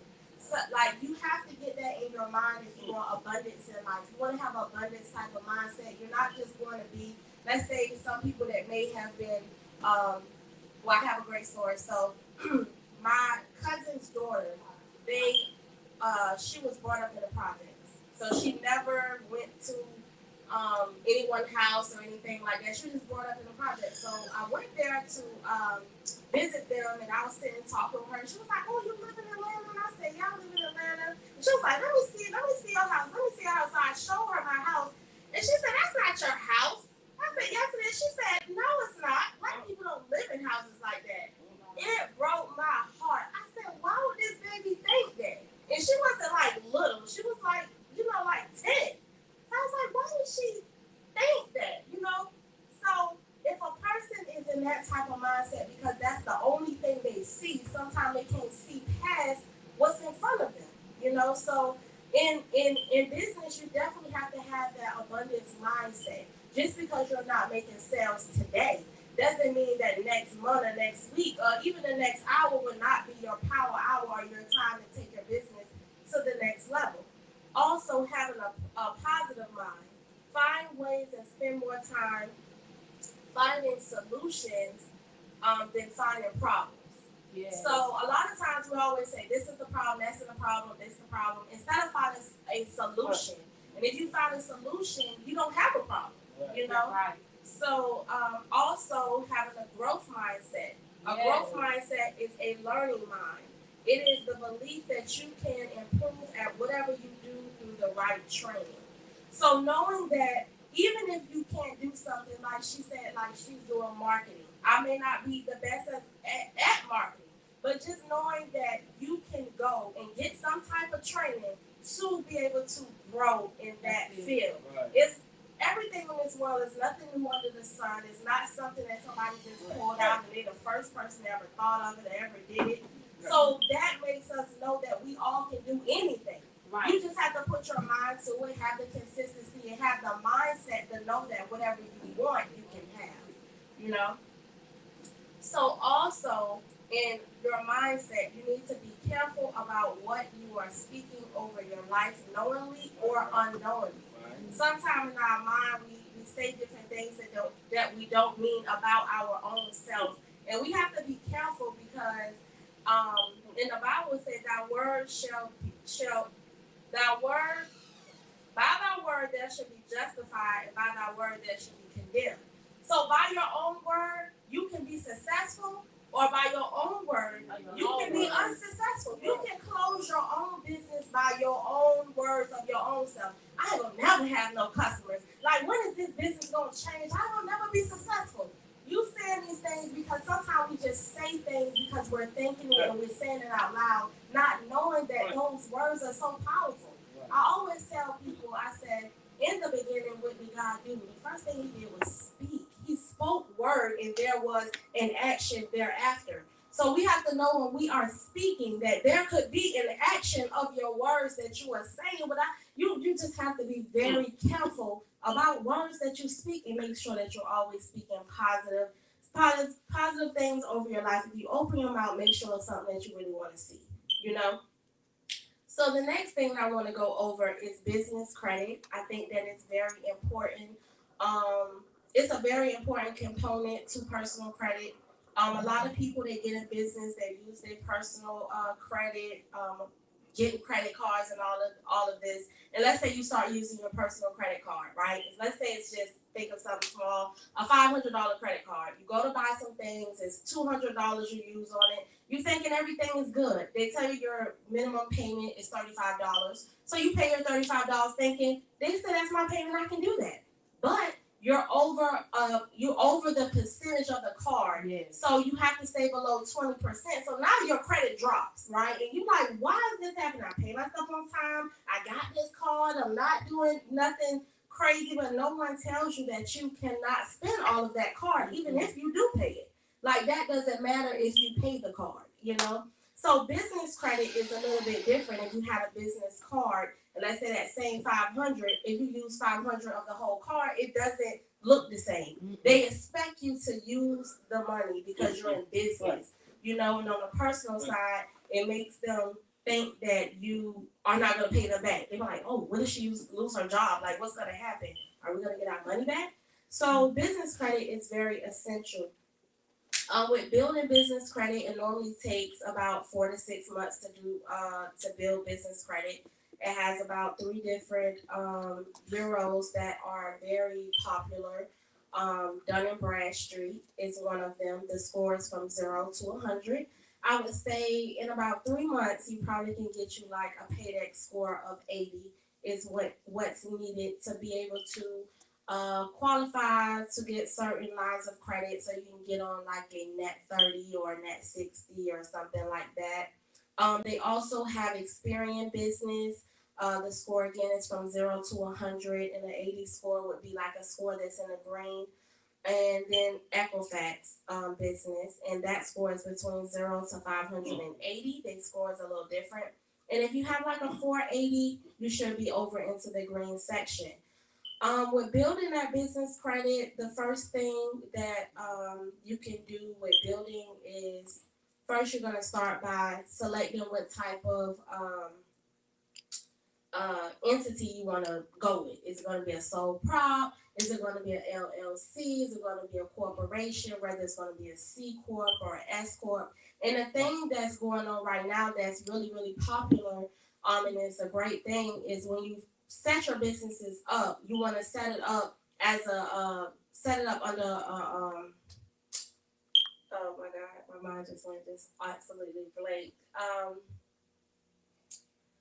Set it up under a trust account. Yes. So you would set your trust up first, and then you would have your trust to own your business so that you will not be liable. So you're going to be a trustee of your business and not the owner of the business, because a lot of people, you know, when you go into these businesses or you go into a business, they say, oh, LLC is so great. And you go into this LLC, every time you sign a document, you have to be the guarantor on there.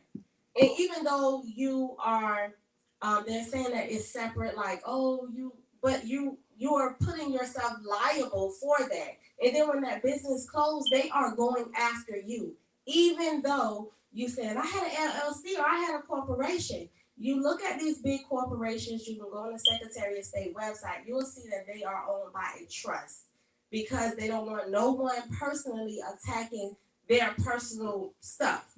So if something happened to your business, they sue that trust. Hey, that's that trust. I'm just the trustee. They going after that business. So that's just an extra layer of protection for your business. You want to make sure you have a business address, of course. If you are operating from home, you can get a virtual address like from UPS or iPostal1 or Regis. And Regis also have where you can actually get the office space. So if you have clients or something, you could just walk in and they will have a room where you can go in and meet clients and actually use it as a virtual address. You also need a business phone number. Even though you have your cell phones, if you are at home worker, you can use GoDaddy, SmartLine, and also Ring Central. And Ring Central is good if you're trying to build a big business and you have virtual assistants. They'll be able to transfer you calls and everything like that, and it'll feel more like a big business when someone is, calling you. Also list your business. You want to make sure that everyone can find you when you put your business name online. So you can go to listyourself.net and be able to list your business, and also Google Business. So if you have a business, you're gonna get your email address. You can also get a domain email address from Google, and then you want to go ahead and go to Google Business and make sure that you are listed. They also have a website that they give you for free with Google when you sign up through Google, and it's a lot of different things. You can sign up a shopping cart and do business through Google as well. Make sure you have a website. Get you a one-page website. It's so easy. You can go on Wix.com, set up something really easy, just like a landing page, and that's just one simple page if you're not a website tech. Now, let's say you really do want a website. You can go on Fiverr.com. Fiverr is very cheap. Those people know what they're doing, and they can get anything done for you, like literally. And it's a really, really great service. Make sure you get your business license. Open you a business banking account, because at that time you should have your Secretary of State bank, and also your EIN number from the IRS.gov website. So at that point, you should be able to go in and open up a business checking account. If you need any kind of merchant services, you can go to like Square, PayPal, Authorize.net, so you can be able to take payments for whatever services that you're offering. You gotta get the DUNS number. That DUNS number is like the Social Security number of business credit, not like. So the Social Security number for the business is more like the EIN number, but for business credit, it's like you need a DUNS number. Once you get that, you set up your different tier accounts. They have a tier 1 through 5. First tier is very important. The way that you set it up is the way that it will make it easier for you to set it up faster. Some people don't know the tiers to go through, so when you just get any account with it doesn't report, then you're not reporting, you're not building business credit. So that is all I have for you guys today, and thank you so much. Awesome, you guys. Give it up for Shay Reed. Man, if you plan to open a business, learn about business credit. I'm telling you, it'll save you some money. It'll save you some time. Get experts. I always say get experts in what they do. Hire experts. That's the best investment that you can make other than investing in yourself. Get experts. So our next speaker, during this day and time, virtual assistance is very popular. All right? Especially since the pandemic, okay? Especially since the pandemic. But some people don't understand the whole virtual assistance. But our next speaker, I want you guys to get ready, especially if you're an entrepreneur, because a virtual assistant can definitely be an investment for you. So you guys give it up for Mrs. Jasmine Mike Poindexter.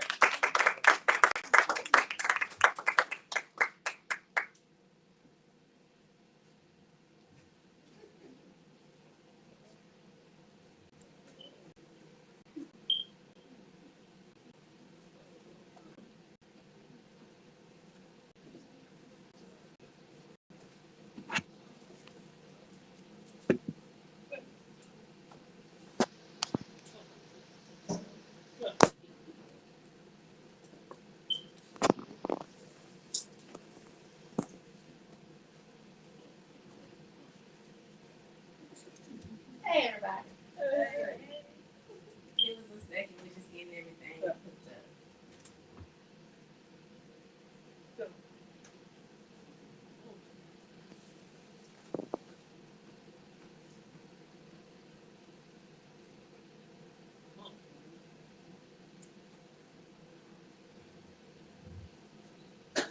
Okay, so like she said, my name is Jasmine Wright Poindexter.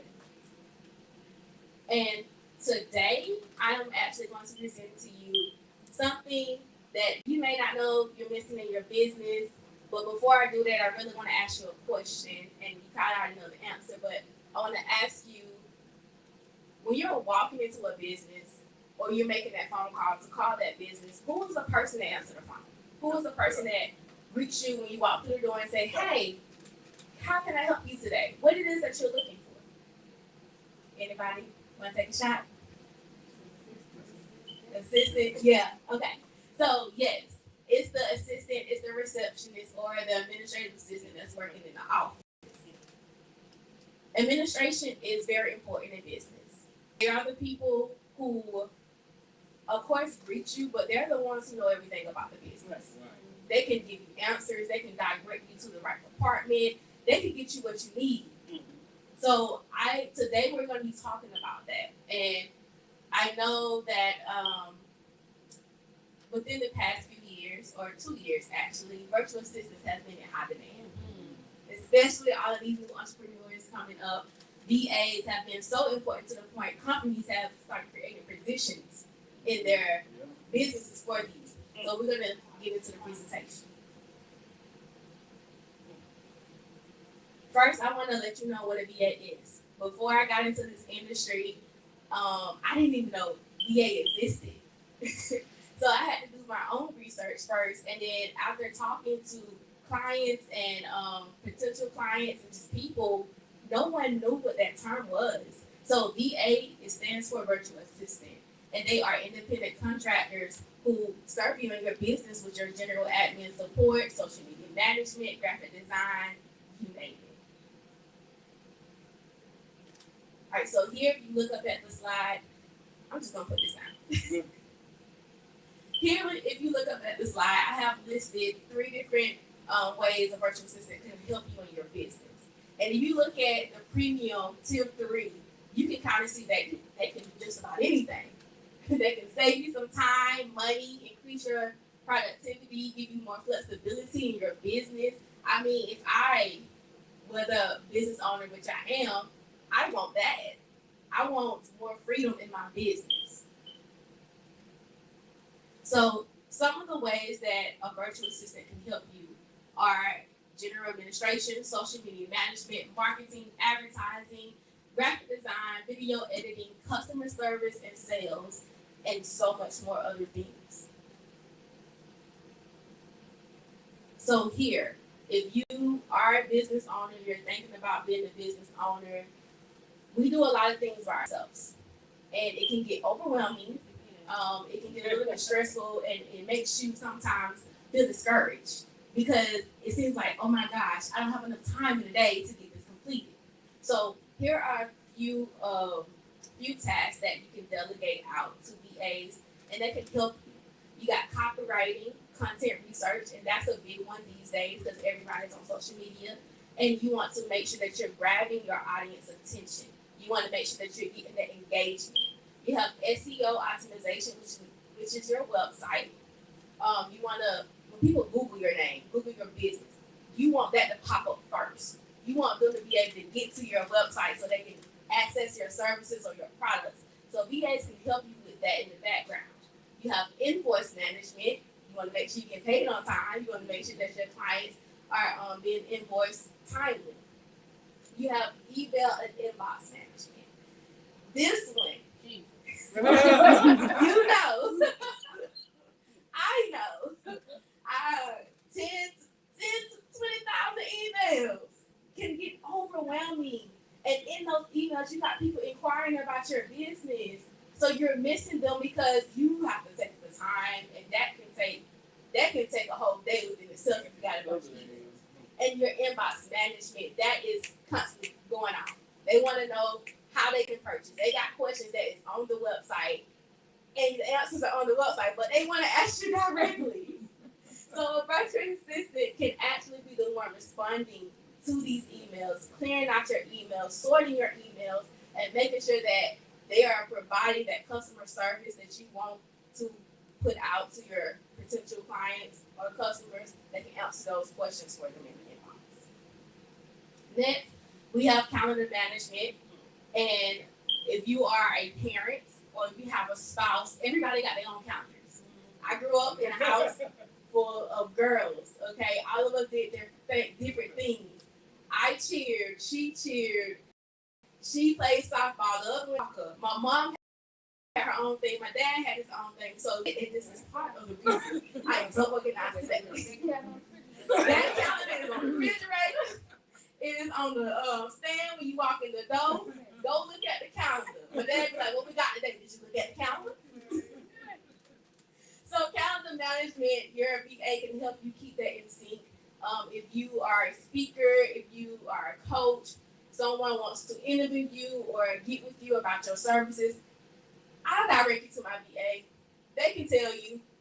They'll get you on the schedule, make sure that nothing conflicts. And then we have post scheduling, and it's going to go hand in hand with the social media strategy. Post scheduling is basically you schedule your content out. You can schedule out for weeks, days, months, however long. But the social media strategy allows them to analyze what's working, what's not working. When do we need to post? What is engaging to your audience? How are they engaging with it? How many times are they actually going in and commenting on your post, sharing your post, whatever that may be? We have lead generation. This is pretty much your email. You building your email list. So you want people that you can email through your email marketing.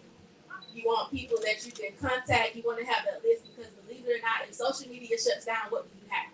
You don't have anybody to contact. You don't have you don't know how to get to your potential clients. So that's what you do. And then you have website management and podcast management. The podcast management, that's the industry is booming now. Everybody's going to podcasting. You have YouTube, you have the audio version, you got all of that.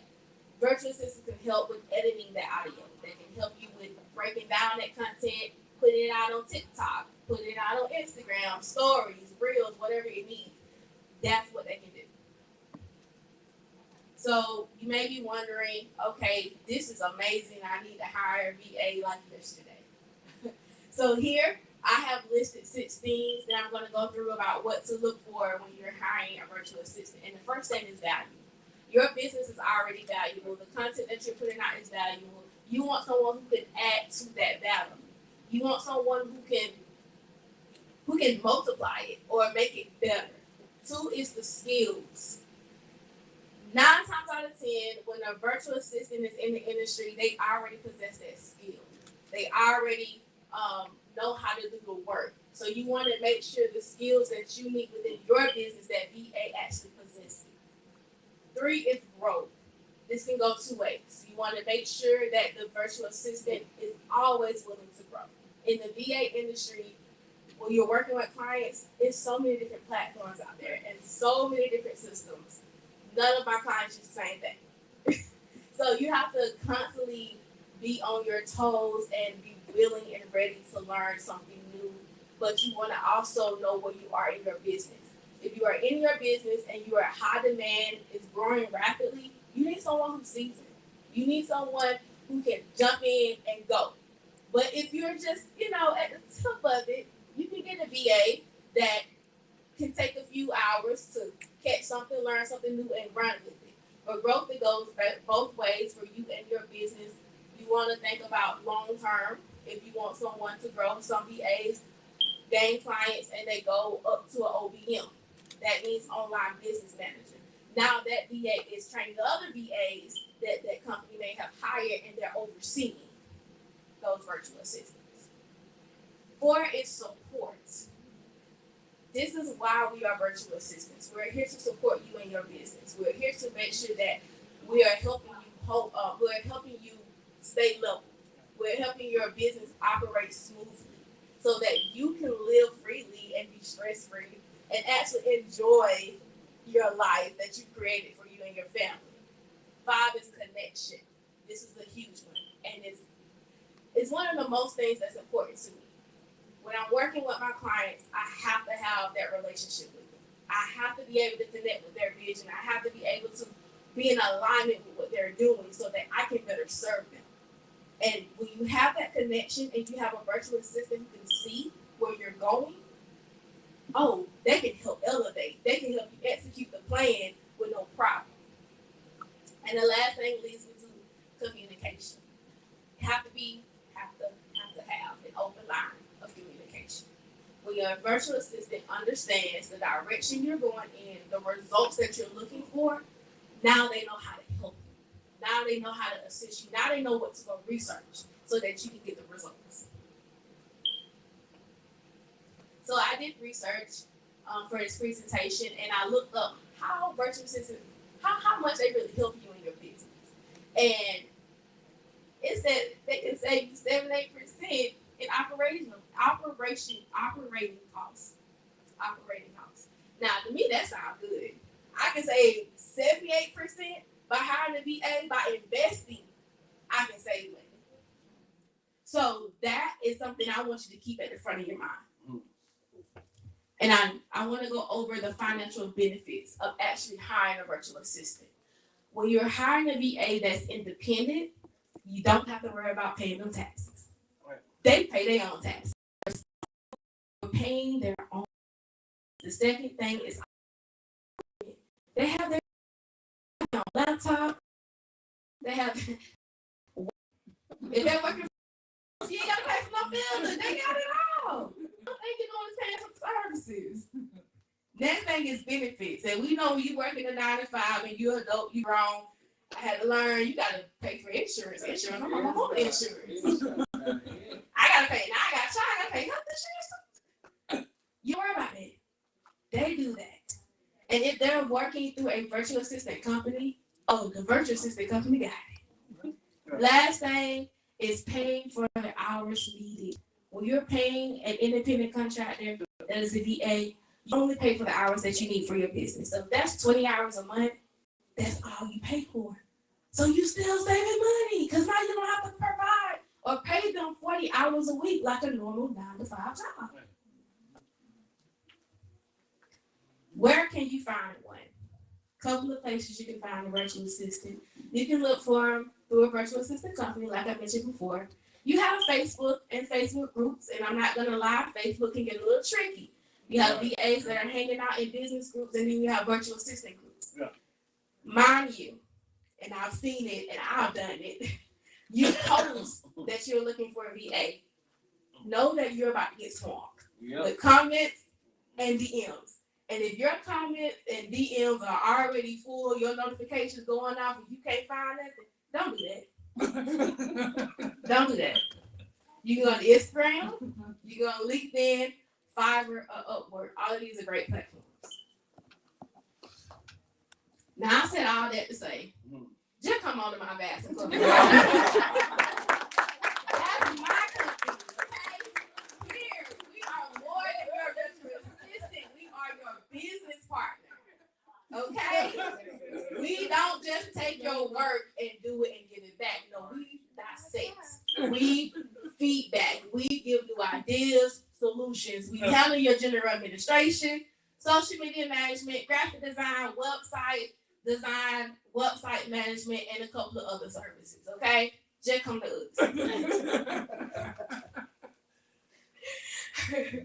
All right, so if you're here in the building or you're watching virtually, we have a raffle going on. I have 3 things in this raffle. The first thing is 2 hours of free general admin services. That one is $5. The next thing I have is 2 packets. One is for your onboarding clients. That packet is designed for you to create an onboarding system that will give your clients an experience to remember. I am big on customer service. I am big on client care, and I am big on experience. When you have given a client an experience to remember, they coming back. They gonna come back, and they gonna bring people with them. So you want to make sure that you're pushing that. That from the time they schedule that discovery call, or from the time that they schedule that consultation call with you, they should be excited. They should be ready. They should be ready to pay you. They want to give their money to you. So that's what that list does. But if you're saying, I don't want to do that by myself, we can create a custom onboarding process for you as well. The next thing apart of the packet I have, go back, Jay. Next thing of the packet I have is our Survivor Toolkit list. This list has 10 user-friendly platforms on there, and it helps you get organized in your business. So if you're saying, okay, I don't want to do it right now, but I'm gonna get there. I just need something simple. Those user-friendly platforms will get you started. So you can cash up, my VAA services. If you're virtual, make sure that you put your phone number in the subject line. Someone from our team will actually text you your raffle ticket number and a link for you to fill out a contact information form. If you're here, you can just visit our table and we can take care of you over there. And I'm leaving you guys today with this special offer. For today only, I am doing 15% off of our packages, our hourly packages. If you scan the QR code, it'll take you to the link, or you can visit our website at www.myvast.com. But you are able to get a package today. We'll contact you via phone or email to get a discovery call scheduled so that we can start your services. So take advantage of this deal. It's going to end at 11:59 tonight. This is something you don't want to miss. It's not going to be all weekend. It's going to end at 11:59. So if you're looking for a virtual assistant, contact us, MyVast Incorporated, at www.myvast.com. You can call us at 478-302-0647, or you can email us at myvaaservices@gmail.com. Thanks, guys.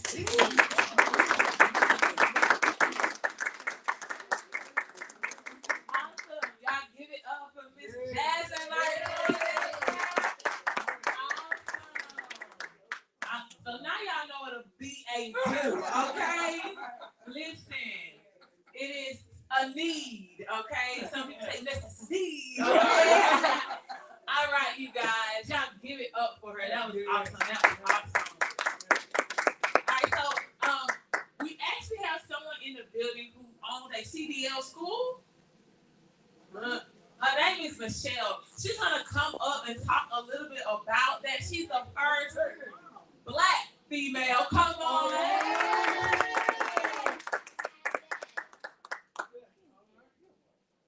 Guys, thank you for letting me grace your stage. This is awesome.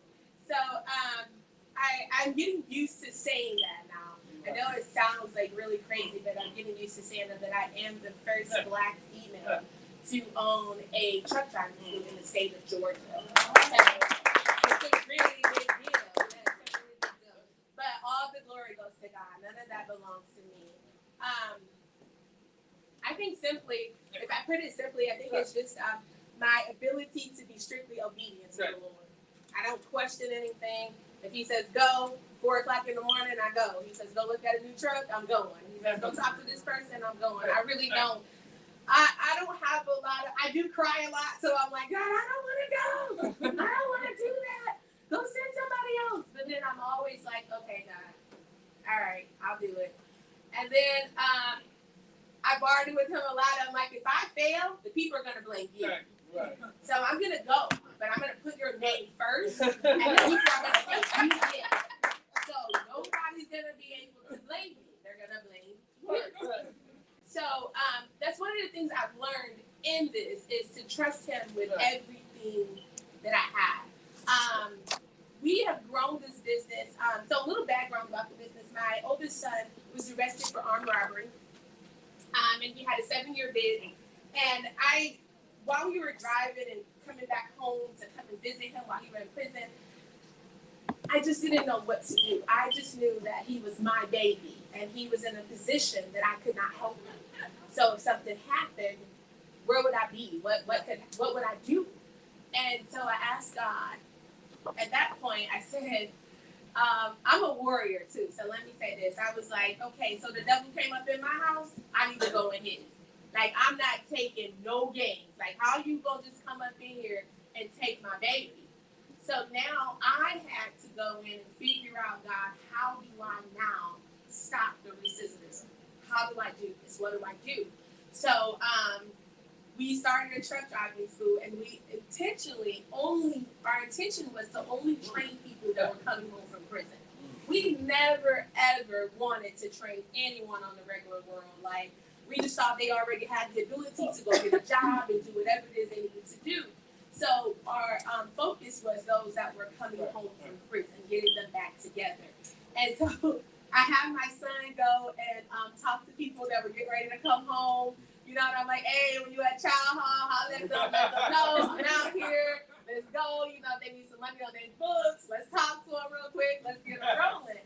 And eventually, it just began to snowball until people started calling when they were getting released from prison. They were like, hey, you know, can you help me get my CDLs? And I'm like, oh my God, it's working. Yeah.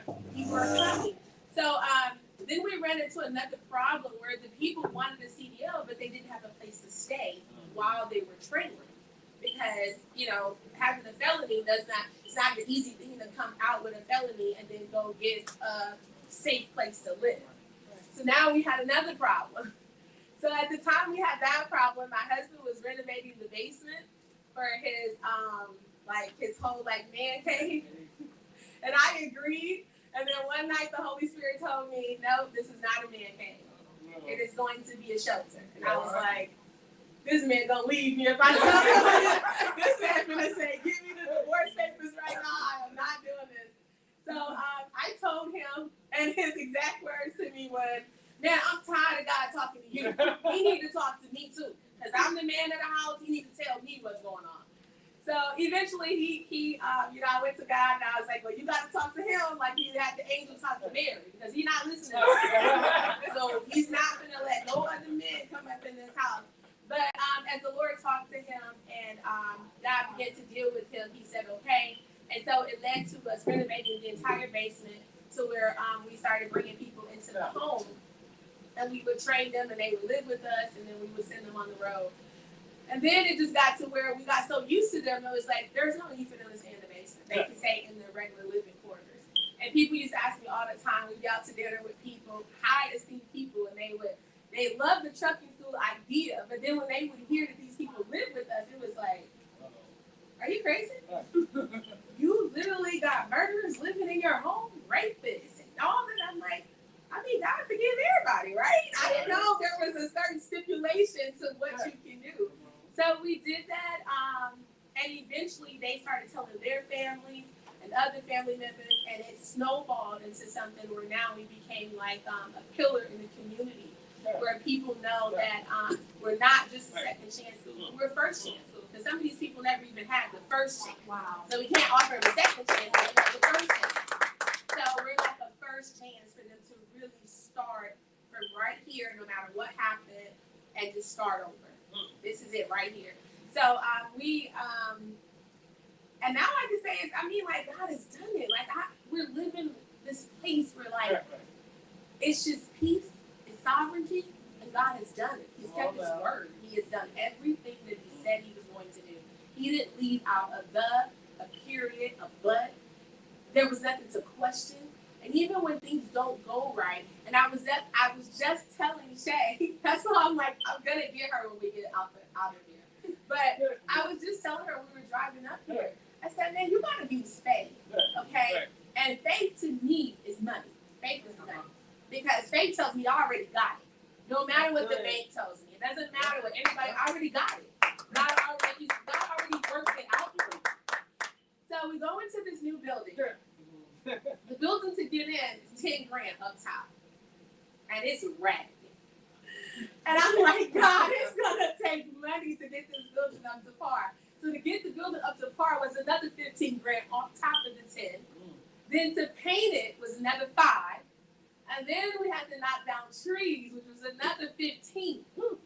And I haven't even got a business license for the business because we moved to a new building.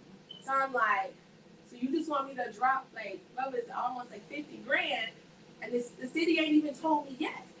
So I was like, I can't just move in this building from the old location. God, come on, this don't even, logically, this doesn't even make sense. And I know you're a great businessman. This doesn't make any sense. And my husband even said, this doesn't make sense, honey. I said, I know, but what is the use of having having faith if you're not gonna use it? That's good. Come So on. I was like, so let's just trust him. If it don't work, the people gonna blame him. They're gonna say, you serve a crazy God. That's what they're gonna say. So I went to the bank, I took the money out, I give all the contractors what they need, and I mean, like, so I walk up on the tree guy, and I'm like, look, I'm gonna be real with you, okay? This is not approved yet, so I need you to work on Friday, Saturday, and Sunday. If I catch you out here Monday through Thursday, we're gonna have a problem. So I was like, just as a matter of fact, I'm just gonna pay you 10% right now, so you won't get out of line. Because I didn't want them to try to rush and do it, and the city come out there like, who told y'all can do that? So they out there working. We pull up on the lot one day, it's like 3 o'clock in the morning, him and his son just chopping down trees. And I was like, that's what I'm talking about. That's it right there. So we worked through all of this, right? Now I spent all this money. Now we have to furnish the place. Okay? So now we got the office chairs in which we have to build and move the trucks over. We still didn't have a license on the property. I said, God, if they roll over here, we can't have a 53-foot trailer. What do you want me to do? He's like, oh my God. So I'm like, all right, you said it, I'm gonna do it. Question you, I'm gonna do it. So we move all the furniture, we get into the building. Start operating. And Lord Jesus, oh my God, this is faith. God, please. And this was my prayer. I said, Lord, like I told you, I'm a warrior. I said, God, if they come on here unannounced blind, do not allow them to work. The work cannot be exposed until I'm ready. So God kept his promise. So no one came out alive. So then I get the letter in the mail that says, okay, you're ready to come before the city. So I'm like, okay, God, let's go. So I get in there. And there's this lady in the corner, and I'm like the 5th one on the row, right? Chamber of Commerce has this meeting, and I think I was like 7th. I'm sorry, I was at the 7th one, there was one other person behind me, so I was next to the last person in line. Every person up to the 6th, she said no before they even opened their mouth. Wow. She looked at the paperwork and she was like, no, we don't want it. Yeah. No, you told us this last time you didn't do it. We don't want it in our city. You gotta move now. And I'm like, I looked at my husband. I said, I'm about to run out of here because this lady's about to embarrass us. I said, what if she knew we already started and she never said nothing? I was like, God, you gotta calm me down. I was like, I could not have anxiety right now. God, please give me peace. Give me peace. I went to the bathroom. I'm like washing my face. I'm like, God, if she says no, you gonna owe me a whole bunch of money. Because this lady says no, you owe me a lot of money because I just jumped out here in faith because you said so. So I go back in there and then my name gets called. And my husband like sits down in the seat because he like, all I could do is just hold her. If they tell her no, because he's like, he's prepared. I walked up there and immediately when I get behind the podium, I could feel the Lord. So I knew I had the floor. Yeah. So I just began to cry. And I said, I'm crying because I'm a little nervous, but also because I'm very emotional about tonight. And so I said, I get through the program, tell them what we're doing. I give them the business information and all that stuff and everything. And before I could even finish, the little lady in the corner that was denying everybody was like, you don't need to say anything else. I want that in our city. Wow. And I was like, whoa. I was like, God. And I'm looking, I'm like, you said what? I was like, huh? So afterwards, they all congratulated us. We met, so many people. But what ended up happening was I felt like that we wasn't serving enough of the community behind bars. So that was my passion because that lifestyle, before my son went in, 2 years before he went in, the Lord took me into prison. I was doing prison ministry for years in Texas. And so I always had a heart for prison ministry. But what ended up happening was 2 years before my son got locked up, the Lord took me into prison in a dream. And I stayed in that dream for 3 nights in a row. And I followed someone in the prison. So I saw how contraband was coming in. I saw what was happening. And I was constantly protecting this young boy everywhere he went. And so we went to a candle store after having this experience. And I'm in a candle store, and this lady walks in, and she's talking about her son, and I'm just drawn to her. I didn't know why, but we were talking. And all of a sudden I hear her say something about she's got to take a phone call and she just wishes this would be over. And the Lord tells me, he's like, go talk to her. And I'm thinking he wants me to talk to her because I do prison ministry. So maybe this is the connection right here.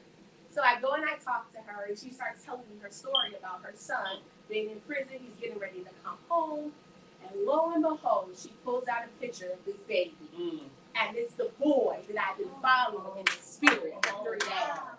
And I say, I cannot tell this lady this God because she's gonna think I am plumb crazy right now. So I told her, I said, he's gonna be okay. And he's gonna make it home.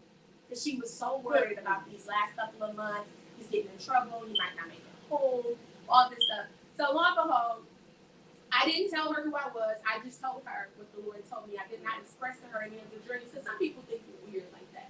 So we left. 2 years later, my son goes in. And I'm like, okay, God. So when Shay talked about the mindset, every time the enemy would come to me and say, I'm going to kill him. I'm going to rape him. I'm going to do this. And I would come back out loud, 4 o'clock in the morning. Thank you for reminding me that he's an apostle and he's going to preach the word of God. And I would get up and tell my husband, we're going to pray now. God is leading him. He's going to preach the word. We're going to pray, get the Holy Ghost while he's in jail. We're going to pray that he save other people. Like every time the enemy would tell me something negative about him, I would tell him what God already told me. And the Lord began to take me to the scripture where Jesus went on the mountain. And he said that when the enemy told him what he should, he said, you should just take this food. And he never once told him why he couldn't do it or who he was. He just kept saying, it is written. And I was like, that's it. I fight with the word. So every time the devil tells me that he's going to kill my son, I have to come back and tell him what you told me. You told me that my one hair on his head would be touched. So that's what we did. So lo and behold, this November, in faith, that boy's going to walk out of there this November. And we have prepared a life for him with this school. And the plan is to hand it over to him. Me and my husband don't want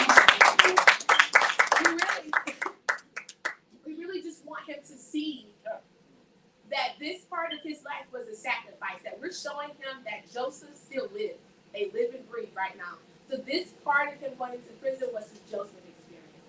And when he comes home, we're going to give him the ring, and we're going to allow him to reign in that area. Because if it were not for him going through that, nothing in my body would have told me to open up a trucking school. I never even wanted to do that. I just wanted to be a truck driver and drive with my husband and have a bunch of trucks and go to the bank and make a lot of money. That was it.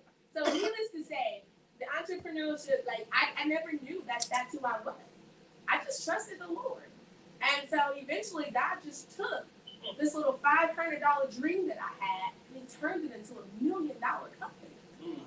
And so people always ask me, like, how in the world did y'all grow like that? I'm like, I think it's just our ability to just, and my husband's ability to trust God. Amen. Like he would just, if God told you to do it, God do it. And even when I get scared and I look at him and I'm like, it don't make sense. How are we gonna do it? He's like, if God told you to do it, one thing I know about you, if he told you to do it, it's gonna work. And so we've learned to lean on that voice and go, okay, God, this is what you want. So everything we do, and I can say this boldly, nothing that we've done has failed in this school, simply because his name is on it. So that's who I am, Michelle, the first Black woman on the trucking school, but simply because of him. It had nothing to do with me. It was all him, and I just let him lead the way. And I tell people all the time that it's all God. It has nothing to do with me because I'm flesh, I'm nasty, I got a real, you see how my neck rolling now? It can go like, it can go real quick. And I have to let people know, and the ringer can get to rolling. So I have to walk away. And someone asked me the other day, why don't you do FaceTime? Why don't you do Zoom? I said, because I don't like people seeing my facial expression. Because when you say something stupid, I'm like, What it is. what did you just say? That doesn't even make sense. Why would you even ask something like that? So I like to just text people. Text me so you can't see what I'm about to say. I don't want you to see because my face, and it's so bad that my grandson, when he goes home to his other grandparents and they tell him to do something, he'd be like, and she said, where's he getting it from? I said, I'm so sorry. So we have literally taken this business, God has taken this business to a household name to where my husband was in the AutoZone the other day getting something for one of our cars. And the guy was like, he was talking to my husband was talking to the representative behind the counter. This other guy just runs up and was like, you know Michelle from Three Rivers? And my husband was like, that's my wife. And he's like, yeah, I follow her now. Oh no, everything she doing in the community. And so my husband came home and he like popped in his collar. He's like, hey, no, they know me, shorty. They know me. They know me, shorty. They know me. But he took that and ran with it like, yo, you know, I'm finna start wearing a suit and tie now. People know me. So it has really become a household name. And when I tell y'all God has just protected the business, I'm gonna tell you one quick testimony and I'm gonna get out of here because I got another meeting to go to. But what Coach said up here was my life. What a month ago, literally. I had a cash cow. Trainer was passive. I mean, this trainer was able to do everything. He was an exact replica of my husband. And I knew it. I was like, we're going to turn this boy into a mastermind. But I couldn't break his character, which would mean that he was like a horse that I couldn't break. And I said, I can't use him like this. Because even though he's great, he don't got the discipline that I need. He'll pop off in a second. As soon as you get crazy with him, he ready to go back. I'm like, whoa, bro, this is a business. Right. You got to calm down. So my husband was like, but he's so good. And, you know, and we're doing really good with him. We don't got to worry about this. We don't got to worry about that. I said, but if we keep holding on to him, we're going to lose everything we work for because of his attitude. So I said, yes, I know he's great, but I got to let him go. So I had to let him go. And literally what he did was he took a picture of the last student roster and he started emailing and texting everybody on the student roster and telling them false things about the company and everything.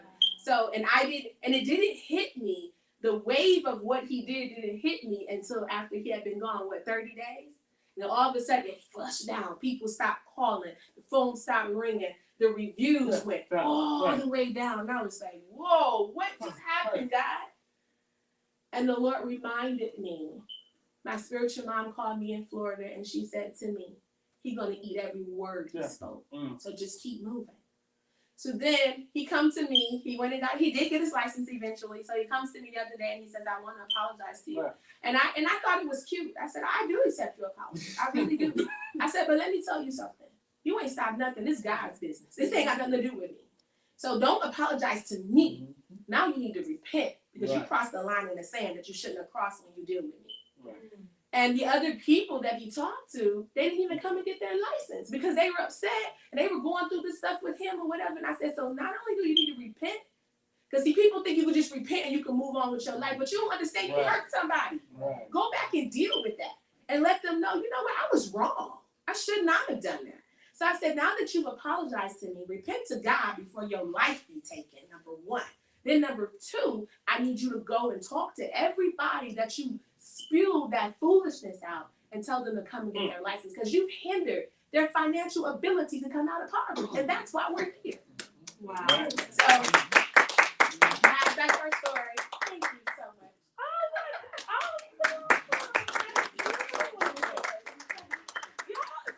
Michelle, come on. Wow. Listen, your story alone is, oh.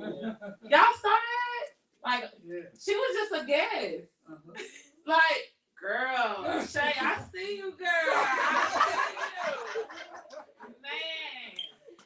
Oh, man. You guys, this has been amazing. The information has been powerful. And for this to be the first one, I am well pleased. I just thank God because, like you said, it's a faith thing. It's all faith. I hear you, God. Even though I want to do something else, I still hear you. Yep. And all I can see is the lives that's going to be transformed from this. Because the thing is, like one of the young ladies said, you can pay thousands of dollars to be in a room.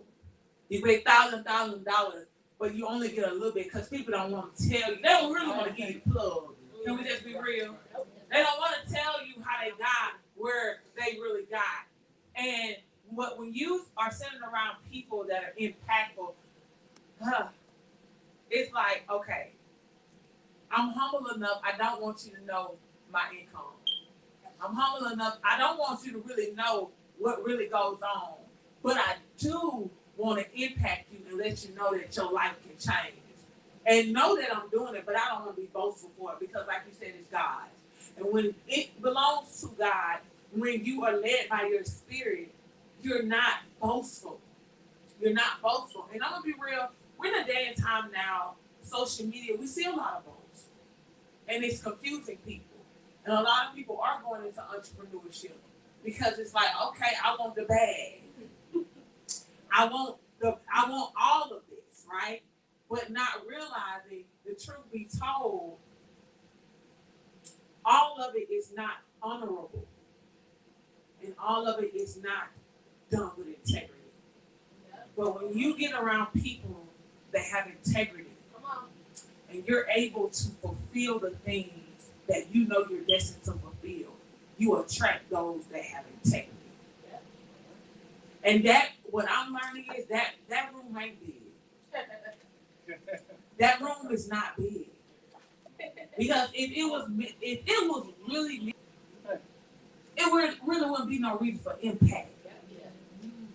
And so I want to thank every speaker that came forth, every individual that was interviewed. Again, if you want to donate towards the Triple I Recharge, donate towards Increase Nation, you can cash out Team Increase 2019 if you're in the building, stand out there. Because I'm determined. I am, and I'm bold enough to say I'm really determined to really transform the Middle Georgia area. I don't need to transform the world. We got other people to do that. But we're working together as a team in our region. And I just believe that we're in a season where people need this, where people need more like-minded individuals of where they see their future,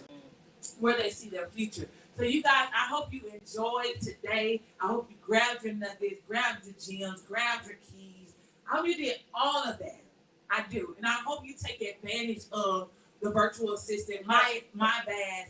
I hope you take advantage of their services. Also, I have the Champion Inner Circle. If you're saying to yourself you want to make more money in your business, just $57 a month, I'm going to challenge you.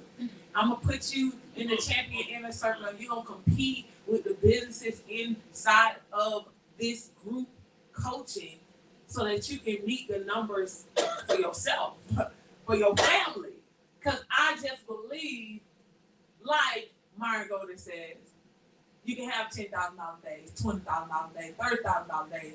And you know, when you have had coaching sessions by people that have had $1 million days, and all they doing is talking, you realize, oh, I've been thinking too small.